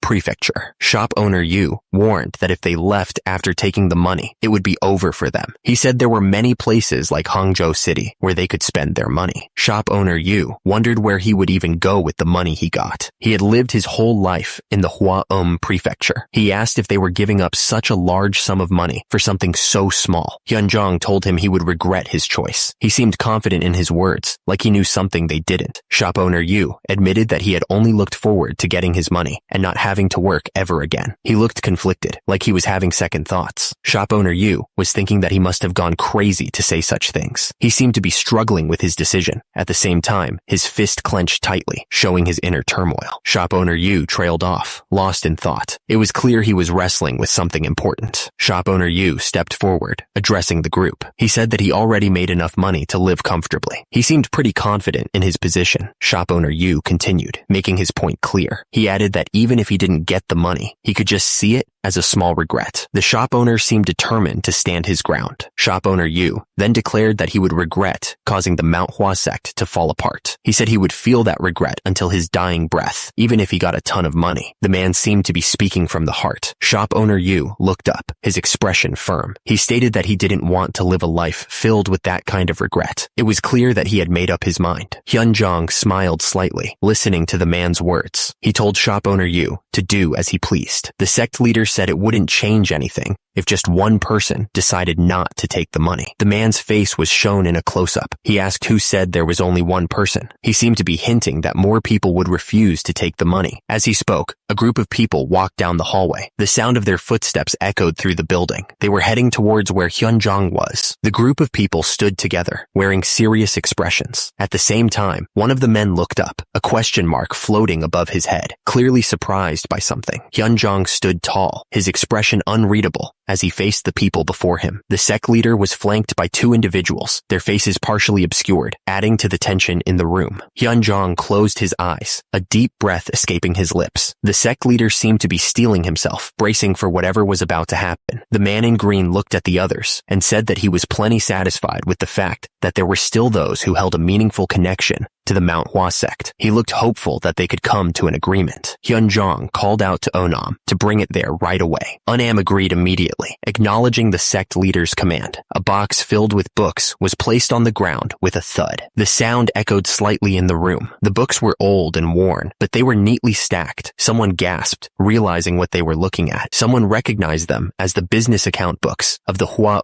prefecture. The man looked shocked and confused. One of the men addressed the crowd and said that the Manhwa sect had been generous to them and their families for many generations. He seemed to be reminding them of their past. The man's expression changed as he accused them of betraying the sect instead of paying what they owed. He looked absolutely furious. The man's face was covered in sweat as he looked utterly terrified. He looked like he was about to have a heart attack. A foot slammed down, emphasizing the threat. The man declared that, according to the account books, the Manhwa sect would be taking over their businesses. He continued, saying that they would also be taking all the wealth they had gained through those businesses, down to the very last coin.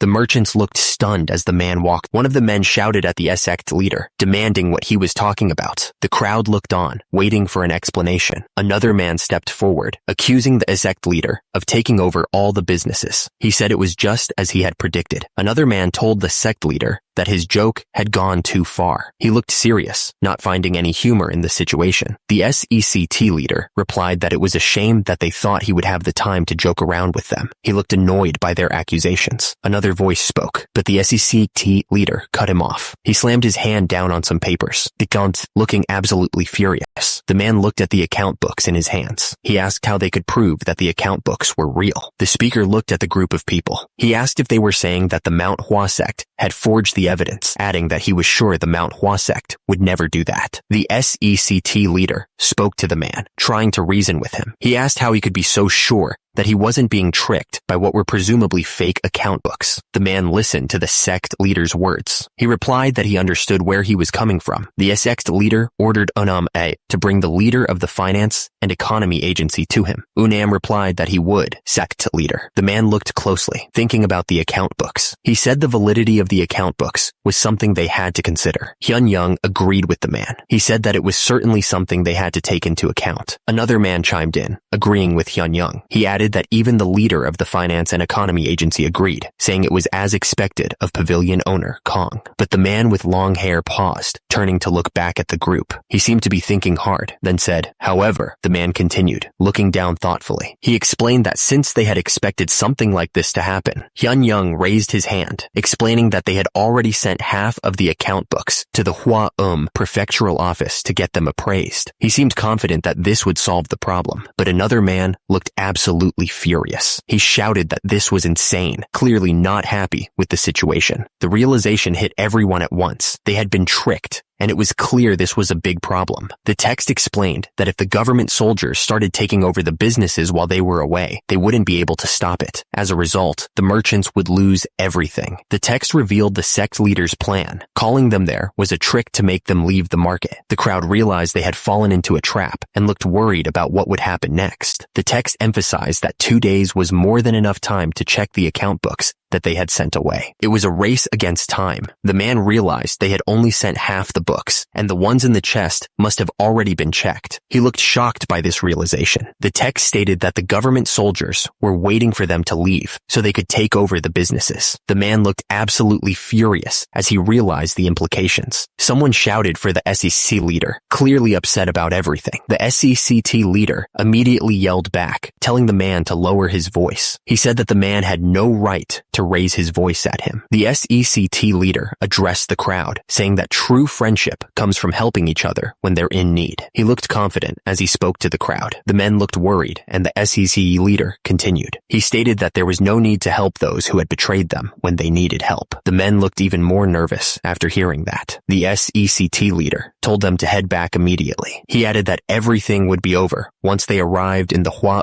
prefecture. There was a coldness in his tone. The sect leader continued, saying that if they were to do things how they were supposed to be done, they would have taken over everything they owned. But he said, considering the hard work they had put in until now, he would allow them to take a cartload of their wealth with them. He seemed to be enjoying this. The man said that he would never forget this, and immediately he turned and walked away, his steps heavy with anger. The men started walking away, clearly upset. At the same time, a group of people looked downward, their expressions unreadable. The sect leader's words hung in the air, and immediately a man looked up, listening intently. The sect leader continued, saying that nothing changed the fact that their businesses belonged to the Manhwa sect, and naturally, it would return to their possession. Hearing this, the man in the doorway seemed to be listening carefully. The SECT leader said that he would permit everyone there to continue running their businesses and taking the profit for themselves. He looked confident as he made the offer. The SECT leader added that he would like to discuss how things should be run in order to benefit both parties, inviting them to come inside. The people looked at each other, unsure of what to do. Shop owner Yu was thinking that even though he was in a better position than those who sided with pavilion owner Kong, he still got demoted from a shop owner to a stand-in owner in an instant. He seemed really upset about it. He sighed, wondering what his grandfather had done. As he pondered, the scene shifted to a distant landscape.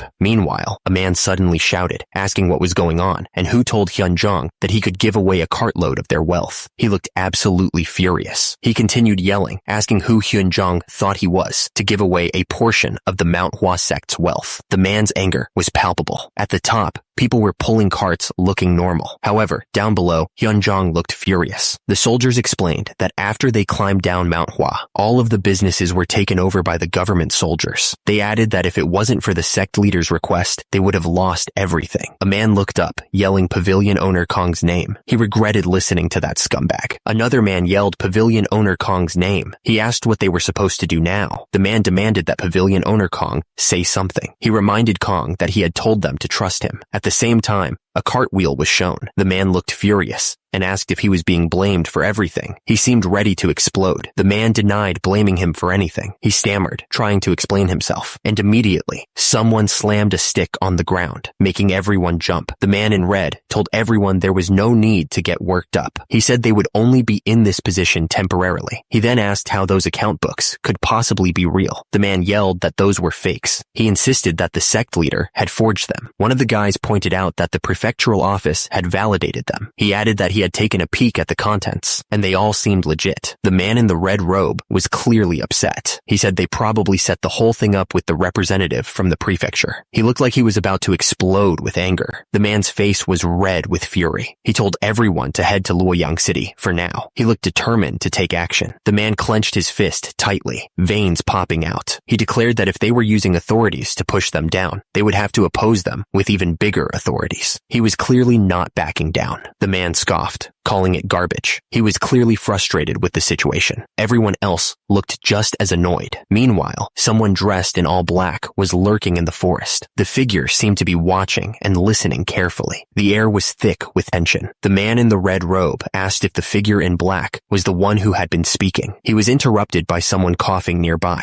The coughing man wanted to know who else was there. The coughing got worse. The guy in charge pointed out that the person was wearing a thief's costume in broad daylight. He wondered if the bent back meant he was an old man. The man in the red robe warned the thief that he should just leave if he was aiming for their wealth, or he would lose his life for nothing. He seemed serious about the threat. The thief asked if he was talking about his wealth. The thief yelled that he wasn't trying to steal someone else's wealth. He was just trying to get back his own. He sounded absolutely furious. The man in the red robe looked confused by this statement. He seemed to be thinking about what the thief had just said. The man in the thief's costume asked if they were from the Manhwa sect. He looked like he was waiting for an answer. The thief grinned, saying that it was good timing because now he could get revenge on them. He seemed excited about the prospect. Suddenly, a group of men in black thief costumes charged forward. They looked like they were ready for a fight. The eyes of one of the men narrowed as they prepared to attack, and immediately, the group swarmed the wagon, swords raised. One of the men in black looked down at his target. His eyes were filled with a cold fury.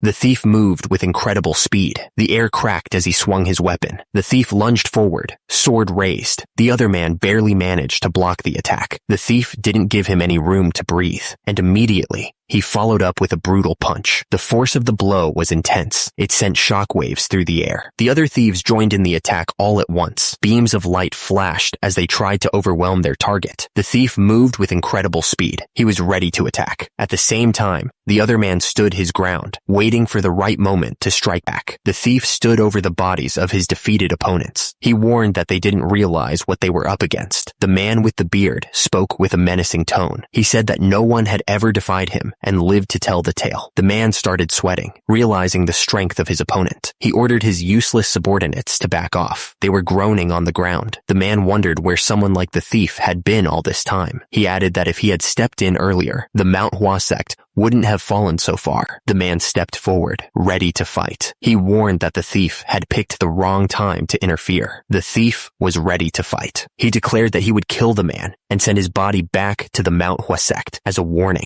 The man with the glowing hands spoke with confidence. He said that the sect leader would be sad to hear that someone like the thief died by his hands. The man shouted, telling the thief to prepare himself. He looked absolutely furious. The thief realized that the man had been hiding his true power. He knew that there was no way someone who just owned an inn could be this strong. He was impressed. The man spoke to the thief with a smirk. He warned that he wouldn't beat up the thief's mouth too badly. He looked confident, and immediately, the thief was sent flying through the air. The force of the blow was so strong that it looked like he was launched from a cannon. The man added that he needed the thief to be able to speak at least. He was clearly planning something. Suddenly, a massive explosion ripped through the forest, shaking the ground. The trees were torn apart, and the air filled with smoke and dust. Someone was channeling energy into their hands, preparing for a fight. He thought that he certainly didn't let his guard down. The man was struggling to get back on his feet, clearly hurt. He thought that the #1 rule for martial arts practitioners is that they must not look down on their opponents. The man was sweating and panting, pushing himself to his limit. He thought that it is said that tigers give their best even when they hunt mere rabbits. The man stared intently, his body tense. He remembered watching that masked man single-handedly take down all the escort warriors, and he wouldn't even think about letting his guard down. The man was still channeling energy into his hands. His face twisted in anger. He pointed out that his opponent was making a face as if he was getting bored. The man didn't waste any time and attacked, promising to fix that bored expression of his opponent. The force of the blow sent the man flying through the air. He crashed through the trees, leaving a trail of broken branches behind him. The attacker didn't give him a chance to recover and pressed his attack. He swung his sword down with incredible speed. The man managed to block the sword, but the force of the impact was immense. His arms trembled as he struggled to hold his ground.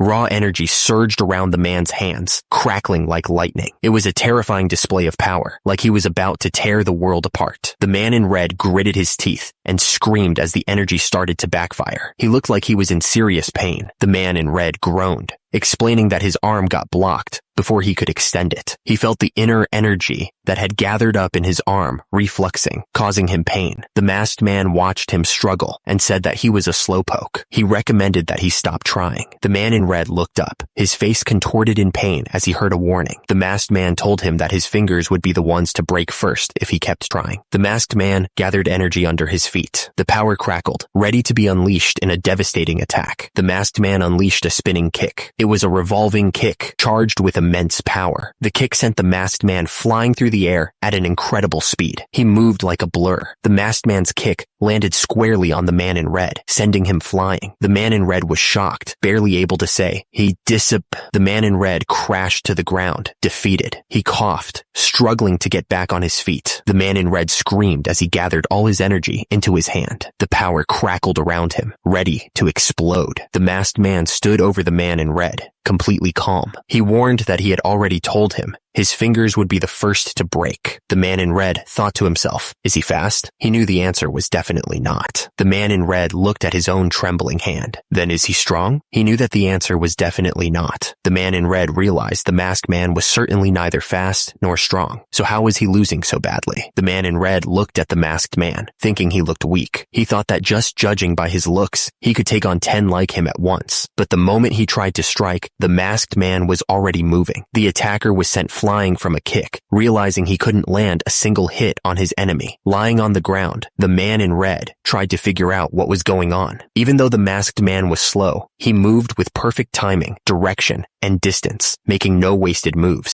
The man in red started to get scared, feeling like he was fighting something not human. It almost felt like the masked man was a goblin. Completely out of breath, the man in red knew he was in deep trouble. The masked man was seeing through all of his moves, and he realized that this man was a monster, far more dangerous than he could have imagined. The man in red was panting, sweat dripping down his face. He admitted that he didn't think he could keep fighting like this for much longer. The masked man stood there, barely breaking a sweat. He said he wanted to play a little longer, but that he was also running out of energy. The man in red looked up at the masked man, his voice strained. He asked why someone like him hadn't helped the Manhwa sect all this time. Suddenly, the legs of the masked man moved with incredible speed. The ground crunched beneath his feet as he dashed forward. The masked man stood tall, his sword now drawn and glinting in the light. He asked why he should tell anything to someone like the man in red. The man in red scoffed, sweat dripping from his brow. He told the masked man that blabbermouths like him lived in strange delusions and that he shouldn't answer anything he asked. The masked man countered that he should be the one asking questions. He wondered why someone with such skills would waste his life running an inn in the Hwaom prefecture. The man in red shot back, asking if there was a law that stated strong martial artists weren't allowed allowed to run an inn. The masked man insisted that there definitely wasn't a law like that. But with the man in red's skills, there were probably many other ways to earn money without running an inn, he said. The masked man quickly denied having a secret scheme or any bad intentions. He insisted that he hadn't received an order from anybody. It was his own decision. The masked man scoffed, saying that was correct. He knew it, and that's what they all say. He thought how uncreative the man in red was being. The masked man pointed a finger, declaring that he had one last question to ask. The masked man asked the man in red if he knew what he did to people like him to get answers. The man in red wondered how he would know. The masked man stated plainly that he beat the hell out of them. The man in red looked confused, not sure what to make of the masked man's words. The masked man figured there was no point in wasting time trying to dig out information from those who weren't going to speak anyway. So he said there just needed to be a little compromise between him and them. The masked man made it clear. If the man in red made sure not to tell him the information he needed, he would make sure to beat him up enough to satisfy himself for not getting to hear it. The masked man then launched a kick at the man in red. The man in red realized the masked man was aiming for his left knee. He braced himself, sweat dripping down his face. The man in red thought that at this speed, he could block the masked man's attack. He tensed his muscles, preparing for the impact. The masked man's kick slammed into the man in red. The force of the blow sent the man flying backwards, crashing into a nearby table. The man in red screamed, wondering why his shoulder was hurting. He was so sure the masked man was aiming for his knee, so why the sudden change of target?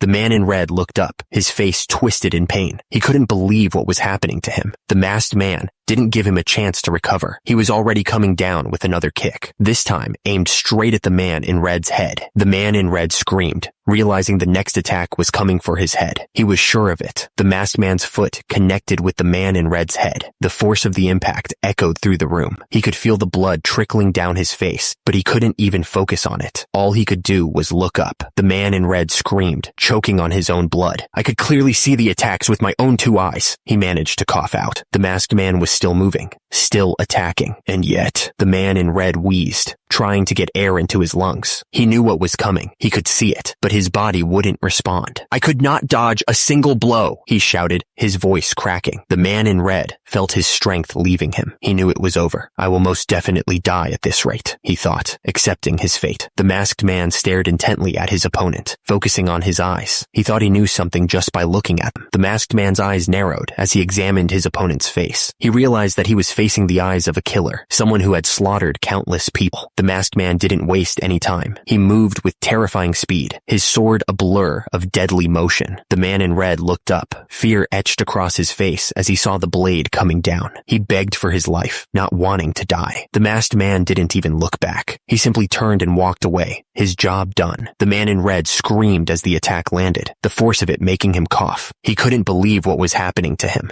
The energy erupted from the point of impact, tearing the earth apart. The force of it was massive. The air cleared, revealing the sky above the trees. The quiet was almost deafening after the explosion. A hand crackled with energy, the source of the devastating attack. The air around it shimmered with heat. The man gasped, sweat pouring down his face as he focused the energy. It was taking a lot out of him. The man's eyes widened in disbelief as he recognized the technique. Tai Yi godly palm technique, he asked, shocked. The man in red robes stared down at the masked figure, trying to understand what was happening. He could only manage to say, "You." The masked man looked up, his eyes glowing with a strange light. He demanded to know if the man in red was from the Southern Edge Sect. The masked man spoke with a cold edge to his voice, pointing out the ridiculous coincidences. He asked if the man ran an inn in the Hua Prefecture, led merchants to collect debts from the Manhwa sect, and just happened to be a practitioner of the Southern Edge sect's martial arts. The masked man stood over the man in red robes, his voice hard. He wanted to know if the man had been sent from the Southern Edge sect. The man in red robes cursed under his breath. He realized he shouldn't have used the Tai Yi godly palm technique, especially in front of someone from the Manhwa sect. The man in red robes' face twisted in frustration. He knew he'd made a critical mistake. The man in red robes tried to explain himself. He said if the masked man hadn't suddenly pulled out a sword and tried to cut him down, he wouldn't have used the technique out of panic. The masked man wondered how far ahead this whole thing had been planned, if it was intentional. When the man in red robes refused to answer, the masked man just tilted his head. The masked man said that was fine, and that the man's loyalty was respectable in some sense. He said that it was a very respectable choice. The masked man said he couldn't look down on the Southern Edge sect, even though there had been tensions between the Manhwa sect and the Southern Edge sect for a long time, he couldn't ignore the fact that the Southern Edge sect was prominent and held a firm position as one of the 10 great sects. The masked man scoffed, saying there was no way such a sect would take care of things so poorly. He seemed to find the whole situation ridiculous. The masked man figured the man on the ground probably didn't know much about the details himself. Even if he did, there was no way to make sure his information was valid. All the masked man needed to know was that he was related to the Southern Edge sect. The masked man spat out his words, full of rage. He cursed them, calling them bastards. The masked man continued, saying that even in the worst times, the martial arts world wasn't this dishonorable. He asked if one of the great sects was really trying to steal not just techniques, but the entire sect itself, and by scamming no less. He scoffed at how low they'd sunk.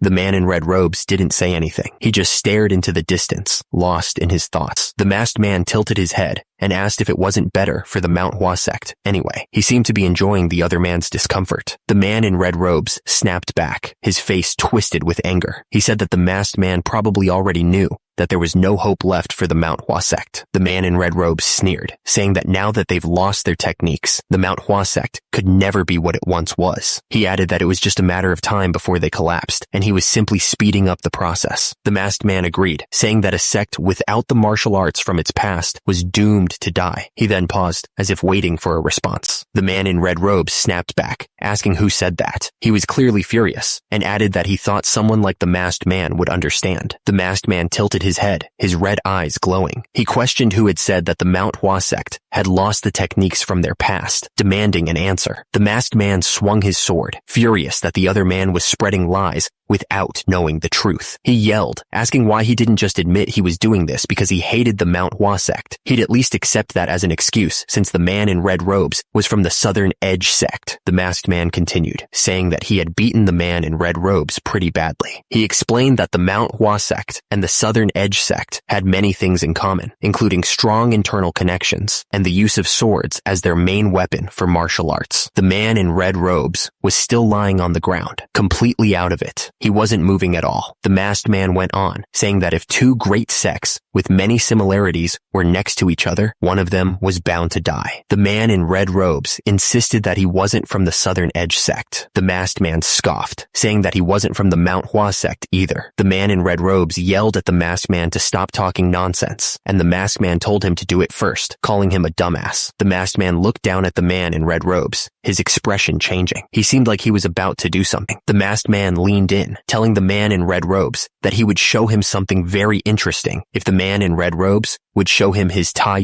godly palm technique. Down below, the man in red robes was being held at sword point by another person in black. The man in red robes was sweating, with the masked man's sword pressed against his throat. The masked man continued, saying that if the man in red robes knew what he was talking about, it would be a very interesting experience. The masked man tilted his head, the sword still at the man in red robes' throat. He added that it would be a shame if the man in red robes didn't know what he was talking about. The masked man stared intensely, telling the man in red robes to deliver what he said to the person who sent him there. In a flash, the masked man's sword moved, making a slicing sound. The man in red robes was absolutely terrified. He could feel the cold sweat running down his face as he realized the danger he was in. The masked man moved like a whirlwind, spinning so fast that he became a blur. His sword cut through the air with deadly precision. The man in red robes went flying through the air, completely helpless. The force of the blow knocked the wind out of him. The man in red robes was struggling to keep up with what was happening. He thought to himself that the masked man was so fast. Just swinging his sword created such a strong wind. The man in red robes was still trying to figure out what the masked man was doing. He wondered why the slashes weren't reaching his body and what the masked man was trying to do. The masked man was bleeding, but he didn't care. He declared that plum blossoms give off their strongest scent when they bloom in the snow. The masked man swung his sword, not slowing down at all. He stated that even though it's winter, the spirit of the Manhwa sect is not fading. The masked man and the man in red robes continued to fight, their swords clashing in the forest. The sound of metal against metal echoed through the trees. The masked man continued to press forward, his foot landing heavily on the ground. He added that once spring comes, the man in red robes was on the ground, his face contorted in fear. He was clearly terrified of what was about to happen. The man in red robes held a small branch in his hand, his brow furrowed narrowed in confusion. He looked up, sensing that something strange was about to happen. The masked man held his sword out, ready to strike. He wasn't going to let the man in red robes get away. Plum blossoms started to fall all around them, filling the air with a sweet scent. It was like the mountain itself was promising that plum blossoms would bloom all over. The man in red robes looked up, his eyes wide with shock. He wondered what he was seeing. Hundreds of thousands of plum blossom leaves were falling all around him, covering everything. It felt like the whole world was turning pink. The man in red robes looked up, his eyes wide with disbelief. He couldn't understand what was happening around him. The man in red robes stared in disbelief, his face frozen in shock. He stammered that this couldn't be happening. The air shimmered as the plum blossom sword technique, the rainfall of plum blossom, filled the area. It was a sight thought lost to time. The man in red robes was on the ground, trembling. He muttered that he must be imagining this. The masked man's hand tightened around the hilt of his sword. He was ready to finish this. The man in red robes lay on the ground, completely still. The masked man stood over him, his sword still dripping blood. The masked man stood alone in the open field, panting heavily. He thought to himself that this was going to kill him. His inner strength was still lacking. The masked man sighed, realizing that what would have been child's play for his past self had taken everything out of his current self. He knew he needed to come up with a way to stop this. The masked man looked up, his eyes narrowed. He called out to someone, saying, "Hey, you." The masked man's expression hardened. He demanded that whoever he was talking to come closer to him. The masked man stood at the end of the dirt road, blocking their path. The group of people stood before him, unsure of what to do. The masked man stared at them, his eyes narrowed behind the mask. He wanted to know who wanted to be beaten up before leaving. The masked man tilted his head, as if considering something. Then, he asked who wanted to just leave without being beaten. Immediately, the group of people raised their hands and started shouting. They all wanted to leave, and they wanted to leave right away. The masked man chuckled, sounding almost pleased. He said very well and thanked them for their cooperation. The masked man watched as the people scrambled to get away, each one tripping over themselves in their haste. He just stood there with his arms crossed, completely calm. Suddenly, the masked man shouted, telling them to stop right there. His voice echoed through the trees, stopping them in their tracks. The masked man asked if they really didn't know how to use their brains. He seemed genuinely annoyed, like he couldn't believe how dumb they were acting. One of the people looked back, confused. The masked man asked how he was going to take all of these carts with him if everyone just leaves. He told them to use their brains for once, then paused, as if realizing something. The masked man ordered everyone to report to him how much was on each of their carts, telling them to go. The people immediately responded with a loud, "Yes, sir." The people started shouting out the amounts of money they had, desperate to save themselves. One guy yelled that he had 1,800 nyangs. Another claimed 2,300, and the last one nervously squeaked out that he had 8,000 nyangs. The masked man scoffed, asking if they really had that much money. He told them that it wasn't important right now, calling them dumbasses. The masked man hummed to himself, thinking about the next step. He seemed to have an idea forming in his head. The masked man ordered one of them to go and get the money from the city of Zhenjiang. He told them that he was going to sell all of this to them for cash. The masked man warned them to bring the money under no name. He threatened to kill them if they didn't do that, admitting that he had never seen someone like him in his life. One of the merchants spoke up, wondering what would happen if the person sent to Zhenjiang didn't return. He was clearly worried about the potential fallout. The masked man scoffed at their concerns. He asked them what they even planned to do if they ran away, and if they had any money left besides the carts. The masked man pointed out that the carts were all they had left. He told them that if they wanted to get even those leftovers, they'd have to come back. The merchants looked at each other nervously, unsure of what to say. They were clearly trapped. One of the merchants finally spoke up, asking if they could report him to the government or something. He sounded desperate. The masked man stood over the merchants, sword raised high. The merchants were frozen in fear, knowing they were completely at his mercy. The merchants could only stare up at him, their faces etched with despair. They were nothing but small figures against the vast sky, completely helpless. The masked man stared down at them, a smirk hidden behind his mask. He told them they could try if they wanted, clearly confident that they couldn't. The masked man warned them not to come back, ever. He promised that if they did,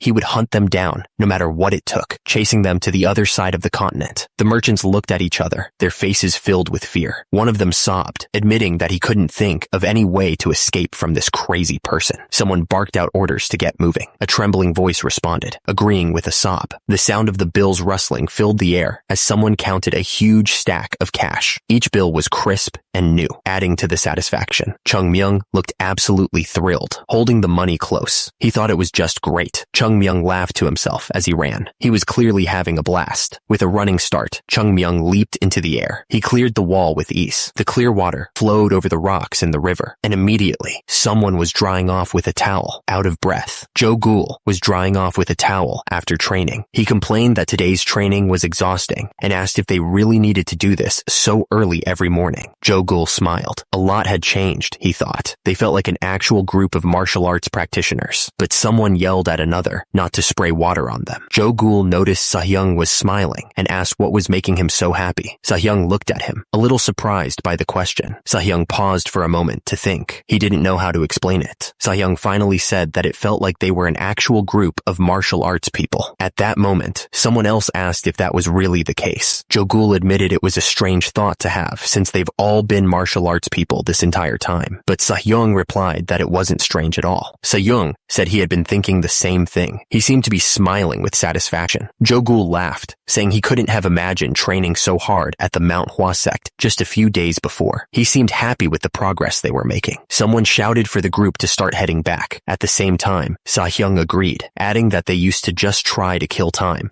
until it was time to climb back up the mountain. He sounded grateful for the change. Yoon Jong looked off into the distance, saying he could feel that things were changing. The young man seemed thoughtful as he spoke. Joe Ghoul commented that it was probably all thanks to Chung Myung. He seemed to be acknowledging the impact Chung Myung had on the group. He added that the guy was undoubtedly bringing changes to the Manhwa Sect. Joe Ghoul seemed impressed by the impact Chung Myung was having. The scene showed a landscape of trees and mountains. At the same time, it was said that although it's only a small breeze as of now, no one knows whether it will remain the same. The text continued, explaining that no one knows whether it will turn into a massive storm that will shake up the entire Manhwa Sect. But whatever the outcome, these changes will surely impact the future of the sect. Someone ran and shouted that they couldn't put that over there. He ordered them to keep it coming. Immediately after, another man yelled that he told them they would start putting things together after getting all the materials inside first, asking if they were deaf. The man continued to yell, warning that if they broke anything, they wouldn't be getting paid for the next month. He told them to come on and carry them faster. As a result, some workers were carrying materials. The same man continued to shout at the workers. At the same time, the workers were carrying the materials. Someone wondered what was happening and who all these people were. Meanwhile, workers were carrying materials into the temple. Someone shouted that something needed to go over there, not here. He seemed really angry about it. The man wondered about Great Sasuk. He looked really confused. Yoon Jong had returned. Someone asked what was going on there, looking surprised. The man realized they were all laborers. He seemed surprised by this. The man explained that they were planning to get the entire temple repaired. He added that the temple was old and not in the best shape. At the same time, two men were listening to him. The roof of the building looked old and worn. It was clear that it needed some work. The man asked what was holding them back. He seemed impatient, waiting for an answer. The man questioned why they weren't helping the workers. He pointed out that they seemed worn out from bringing the carts all the way there. He looked annoyed. The man shouted at them to hurry up and get to work immediately. The two men looked terrified and agreed right away. Chung Myung told the guys to get to work, laughing as he watched them. He seemed to enjoy bossing them around. Suddenly, the sound of murmuring came from inside the building. It was unclear what was going on, but something had clearly caught their attention. The disciples inside were staring at a whole cooked chicken on a plate. It was like they couldn't believe their eyes. The disciples wondered if they were dreaming. They couldn't believe they were seeing meat on the sect's dining table. How was this even possible? The disciples were absolutely amazed by the sight. Their mouths were hanging open in disbelief, completely shocked by the sudden change. The disciples cheered wildly, raising their arms in the air. They were shouting that it was meat, overwhelmed with joy at the sight of the feast. At the same time, someone lifted a piece of meat with chopsticks, savoring the moment. It was like a dream come true after so long. Sahyung thought to himself that the changes Chung Myung brought to the sect might be happening faster than anyone expected. Under the moonlight, someone muttered that they never thought something like this would happen. He was clearly still processing the sudden change in fortune. Meanwhile, a stack of new sect uniforms sat neatly folded. Another disciple added that they had suddenly started constructing construction work to repair the temple. Below, 2 disciples were wearing the new uniforms, looking quite pleased. One of them said that they saw meat on their dinner table, and on top of that, they even got 2 new sets of the Sect uniform, adding that he could still taste the meat in his mouth. Soo-young was smiling to himself, and someone asked him what he was thinking about. He looked pretty pleased with himself. Soo-young turned and replied that he was thinking about how great money was, laughing like a maniac. He was clearly enjoying the newfound wealth. Someone else said that they were amazed by it too. Although they had suddenly gotten their hands on a large sum, it was still hard to believe. Another disciple chimed in, saying that he never thought the higher-ups would bring sudden changes like these. He was still processing the rapid shift in their circumstances. Someone wondered if the leaders had enjoyed being broke the entire time. He added that they had been living poor because they had no choice in the matter. Someone commented that they had never seen Great Sask laugh so brightly. He was laughing so hard that they thought he didn't even know how to laugh. It was a pretty rare sight, apparently. Soo-young was then asked what they should do from now on. The guy seemed to be looking for guidance. Soo-young replied that he was sure they already knew that Manhwa Sect had been going through rapid changes. He added that they should be prepared for what more was to come. Someone else repeated, a bit unsure, that they should prepare for changes. He seemed to be thinking about it. Another disciple chimed in, saying that this wasn't just a matter of financial prosperity. She looked thoughtful. Someone asked if the other had seen the secret martial arts books inside the chest. The other guy confirmed that he saw them too. Chung Myung tripped over a pile of chests and gold bars. He pretended it was an accident, but he revealed the hidden stash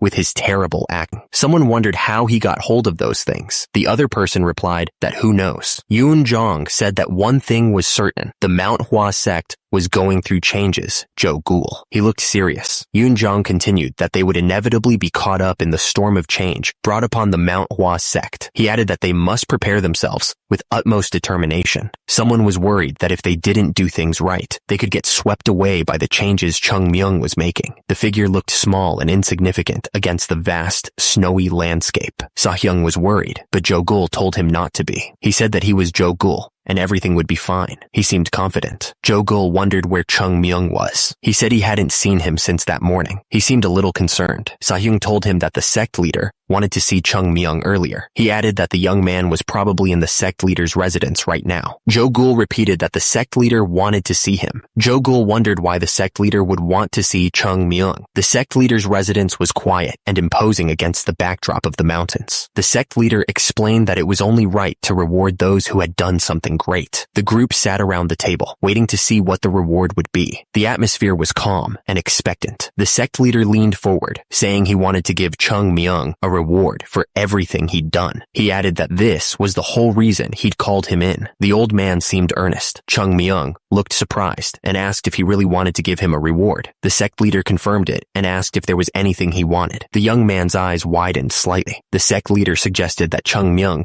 might still want the money he'd given to the Manhwa Sect. He offered to return some of it if he wanted. He seemed to be considering the offer. Chung Myung said he wasn't really interested in wealth. The sect leader asked if he was sure he didn't want it. He explained that he wouldn't have anywhere to spend it on Manhwa anyway. The sect leader thought that Chung Myung understood the way of the Tao. He added that it wasn't easy to let go of attachments to wealth. The old man seemed impressed by the young man's lack of interest in money. At the same time, Chung Myung was thinking that the sect leader probably couldn't give him much wealth anyway. He already had more than enough in his secret storage. The young man looked uninterested. The sect leader suggested that Chung Myung could tell him something else he wanted. He offered to allow him to learn an advanced technique that he normally wouldn't be allowed to learn yet. But Chung Myung replied that he didn't really want techniques either. The sect leader asked if Chung Myung didn't want them either. He seemed surprised and asked if he wasn't interested in learning advanced techniques. The old man was clearly trying to find something to offer. Chung Myung said that there must be a reason their ancestors established an order in which they learned the techniques. The sect leader realized that he was right. He agreed that there was a proper order to things. Chung Myung scoffed at the idea of following the traditional order. He thought that he should be the one teaching the sect leader advanced techniques. The young man seemed annoyed by the whole situation. He knew that there were so many techniques that he needed to teach them. The young man wanted to give them all the techniques he knew. He wondered how he could hand them over the techniques naturally. Chung Myung was starting to get a headache from thinking so hard. He didn't think he should have to think so hard about something like this. He wondered what he wanted as a reward. The young man also thought about what else he could do for the Manhwa sect, of which only its name remained. He was determined to help the sect. Suddenly, the sect leader had an idea. He seemed to have realized something important. Chung Myung asked if he could go to the Hwa prefecture whenever he wanted, emphasizing that he needed freedom first. He explained that he needed to be able to move around in more places before he could do anything. The sect leader considered Chung Myung's request to go to Hwa prefecture. The young man agreed, saying that having to only stay in the temple while practicing martial arts was limiting his growth as a disciple. Chung Myung asked if he wouldn't be able to learn by exploring the broader world. The others listened quietly, seemingly curious about the answer. The sect leader said that he understood where he was coming from, but the old man was quick to point out that it would be violating the Manhwa sect's regulations. The sect leader admitted that his achievements were more than worthy of allowing him to do that. However, he was worried that there may be people who complain about it being unfair, making Chung Myung think he was being too picky. Chung Myung asked if there was anything else the sect leader wanted from him. He wondered what more could be asked if he couldn't even get permission to go to the Hwa prefecture once in a while. He looked annoyed. Chung Myung put his head down on the table, pretending to be in pain. The young man was clearly trying to get his way by any means necessary. The boy dramatically called out to the sect leader, claiming his body was in terrible shape. The sect leader looked at him suspiciously and said that he could see that. Chung Myung continued, saying that according to the doctor, his inner energy seemed to be damaged. The sect leader admitted that he had heard that as well. Chung Myung finally got to his point. He said that was why he would like to ask for some pills of life. Chung Myung asked for pills of life, the kind that could replenish his health. He was very insistent about it. The sect leader listened to what he had to say. At the same time, Chung Myung was blushing, looking like he had high hopes. The sect leader took a sip of his tea. He seemed to be thinking about what Chung Myung had asked. The sect leader declared that Chung Myung no longer needed permission to go outside the Manhwa sect's temple. He made the statement very officially, but Chung Myung had to stay inside the Hwa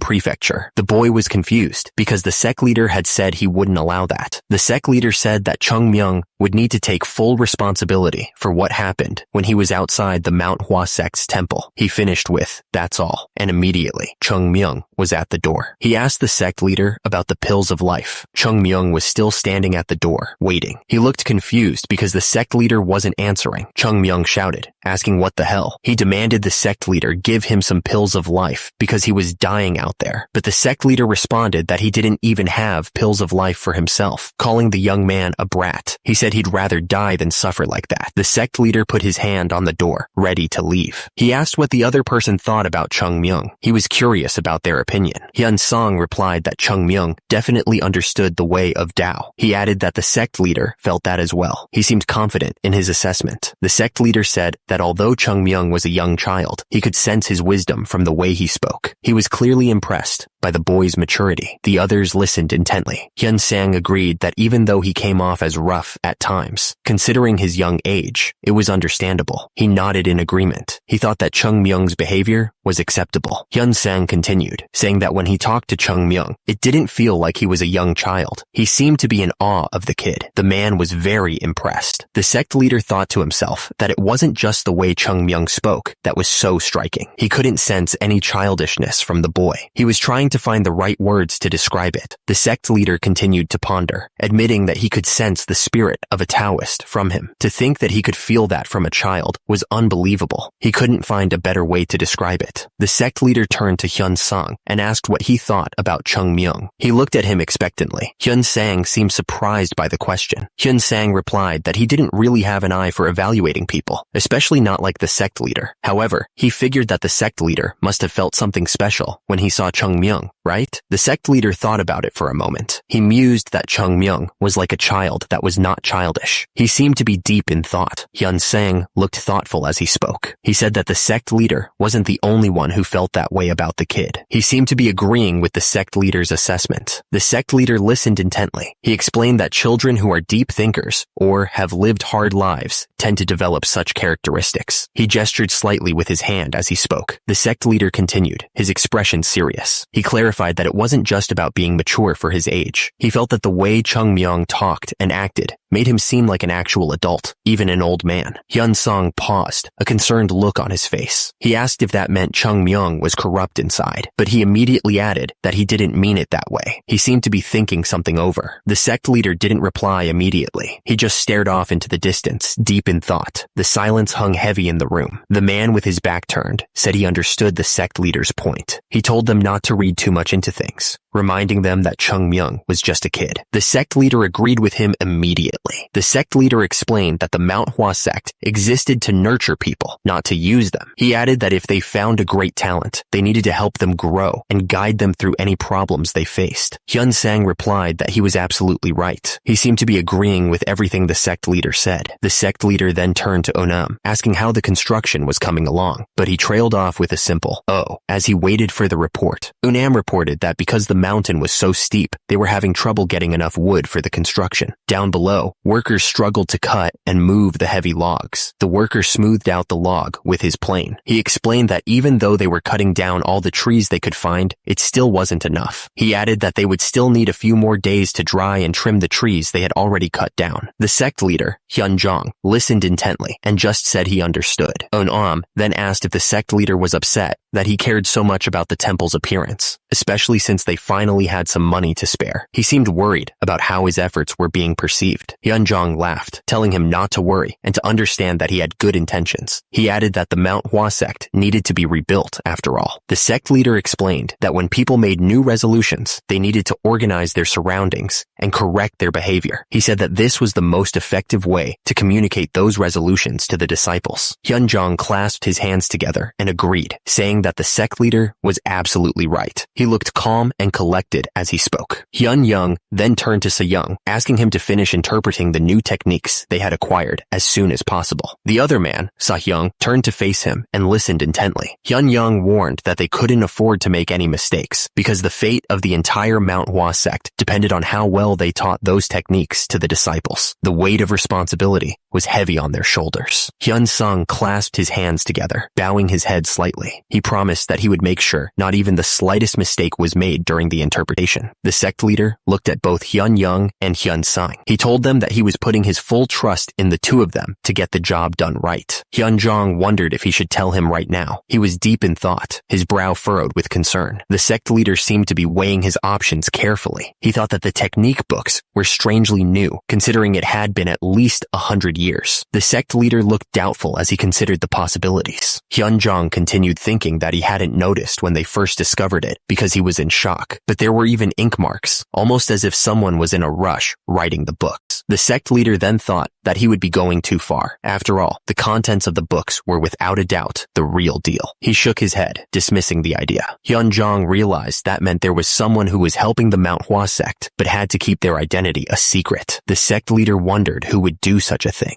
Chung Myung was furious. He couldn't believe the sect leader had kicked him out just because he didn't want to give him a pill of life. He stomped his foot, muttering under his breath. Chung Myung was still angry, asking what good it was for him to rewrite all the technique books before handing them over. He glared at the book, clearly annoyed by the whole situation. He continued to write, complaining about the damned sect that not even a beggar would want to take over. The young man's face was red with frustration. Chung Myung, seeing the sect leader's expression, knew he had lost the recipe for the pill of life, along with all the money the sect had. He thought that this sect was done for. Chung Myung looked down, admitting that this was really a pain in the butt. He sighed, realizing the trouble he was in. Chung Myung was surrounded by swirling pink energy, trying to recover. He admitted to himself that he expected there to be side effects to a certain degree, but this was proving to be more difficult than he thought. Chung Myung looked frustrated, putting a hand to his head. He realized that the side effects were way more severe than he had imagined, and he was starting to get worried. Chung Myung looked down, sighing deeply. He realized his body wasn't healing as quickly as he thought it would, and at this rate, it might take half a year for complete recovery. The young man was not happy about that. Chung Myung stood still, deep in thought. He knew it was very bad for someone as young as him to lose out on an entire half a year of training. It was a critical time for building inner strength. Chung Myung's expression hardened with determination. He knew that once you missed this ideal period of time, it would never come back. The young warrior needed to find a way to recover, and fast. Chung Myung knew there were basically two ways to recover his pure innate chi. He could either eat a pill of life life, or get help from someone who could transfer their chi to him. But the thing is, there was no way for him to find someone who could transfer their chi to him at the moment. It wasn't like he could just ask anyone. Chung Myung remembered that back in the day, pills of life were everywhere around the sect. Well, maybe he was exaggerating just a little bit. He could practically feel the smooth texture of the pill in his hand, like it was yesterday. Chung Myung even used to take the plum blossom pill as a hangover cure. He couldn't believe how much things had changed. Chung Myung remembered how effective the pills were. He admitted to himself that he really wanted a drink now. He thought back to the days when he could drink as much as he wanted without getting caught by Se-young. He would just pop a pill,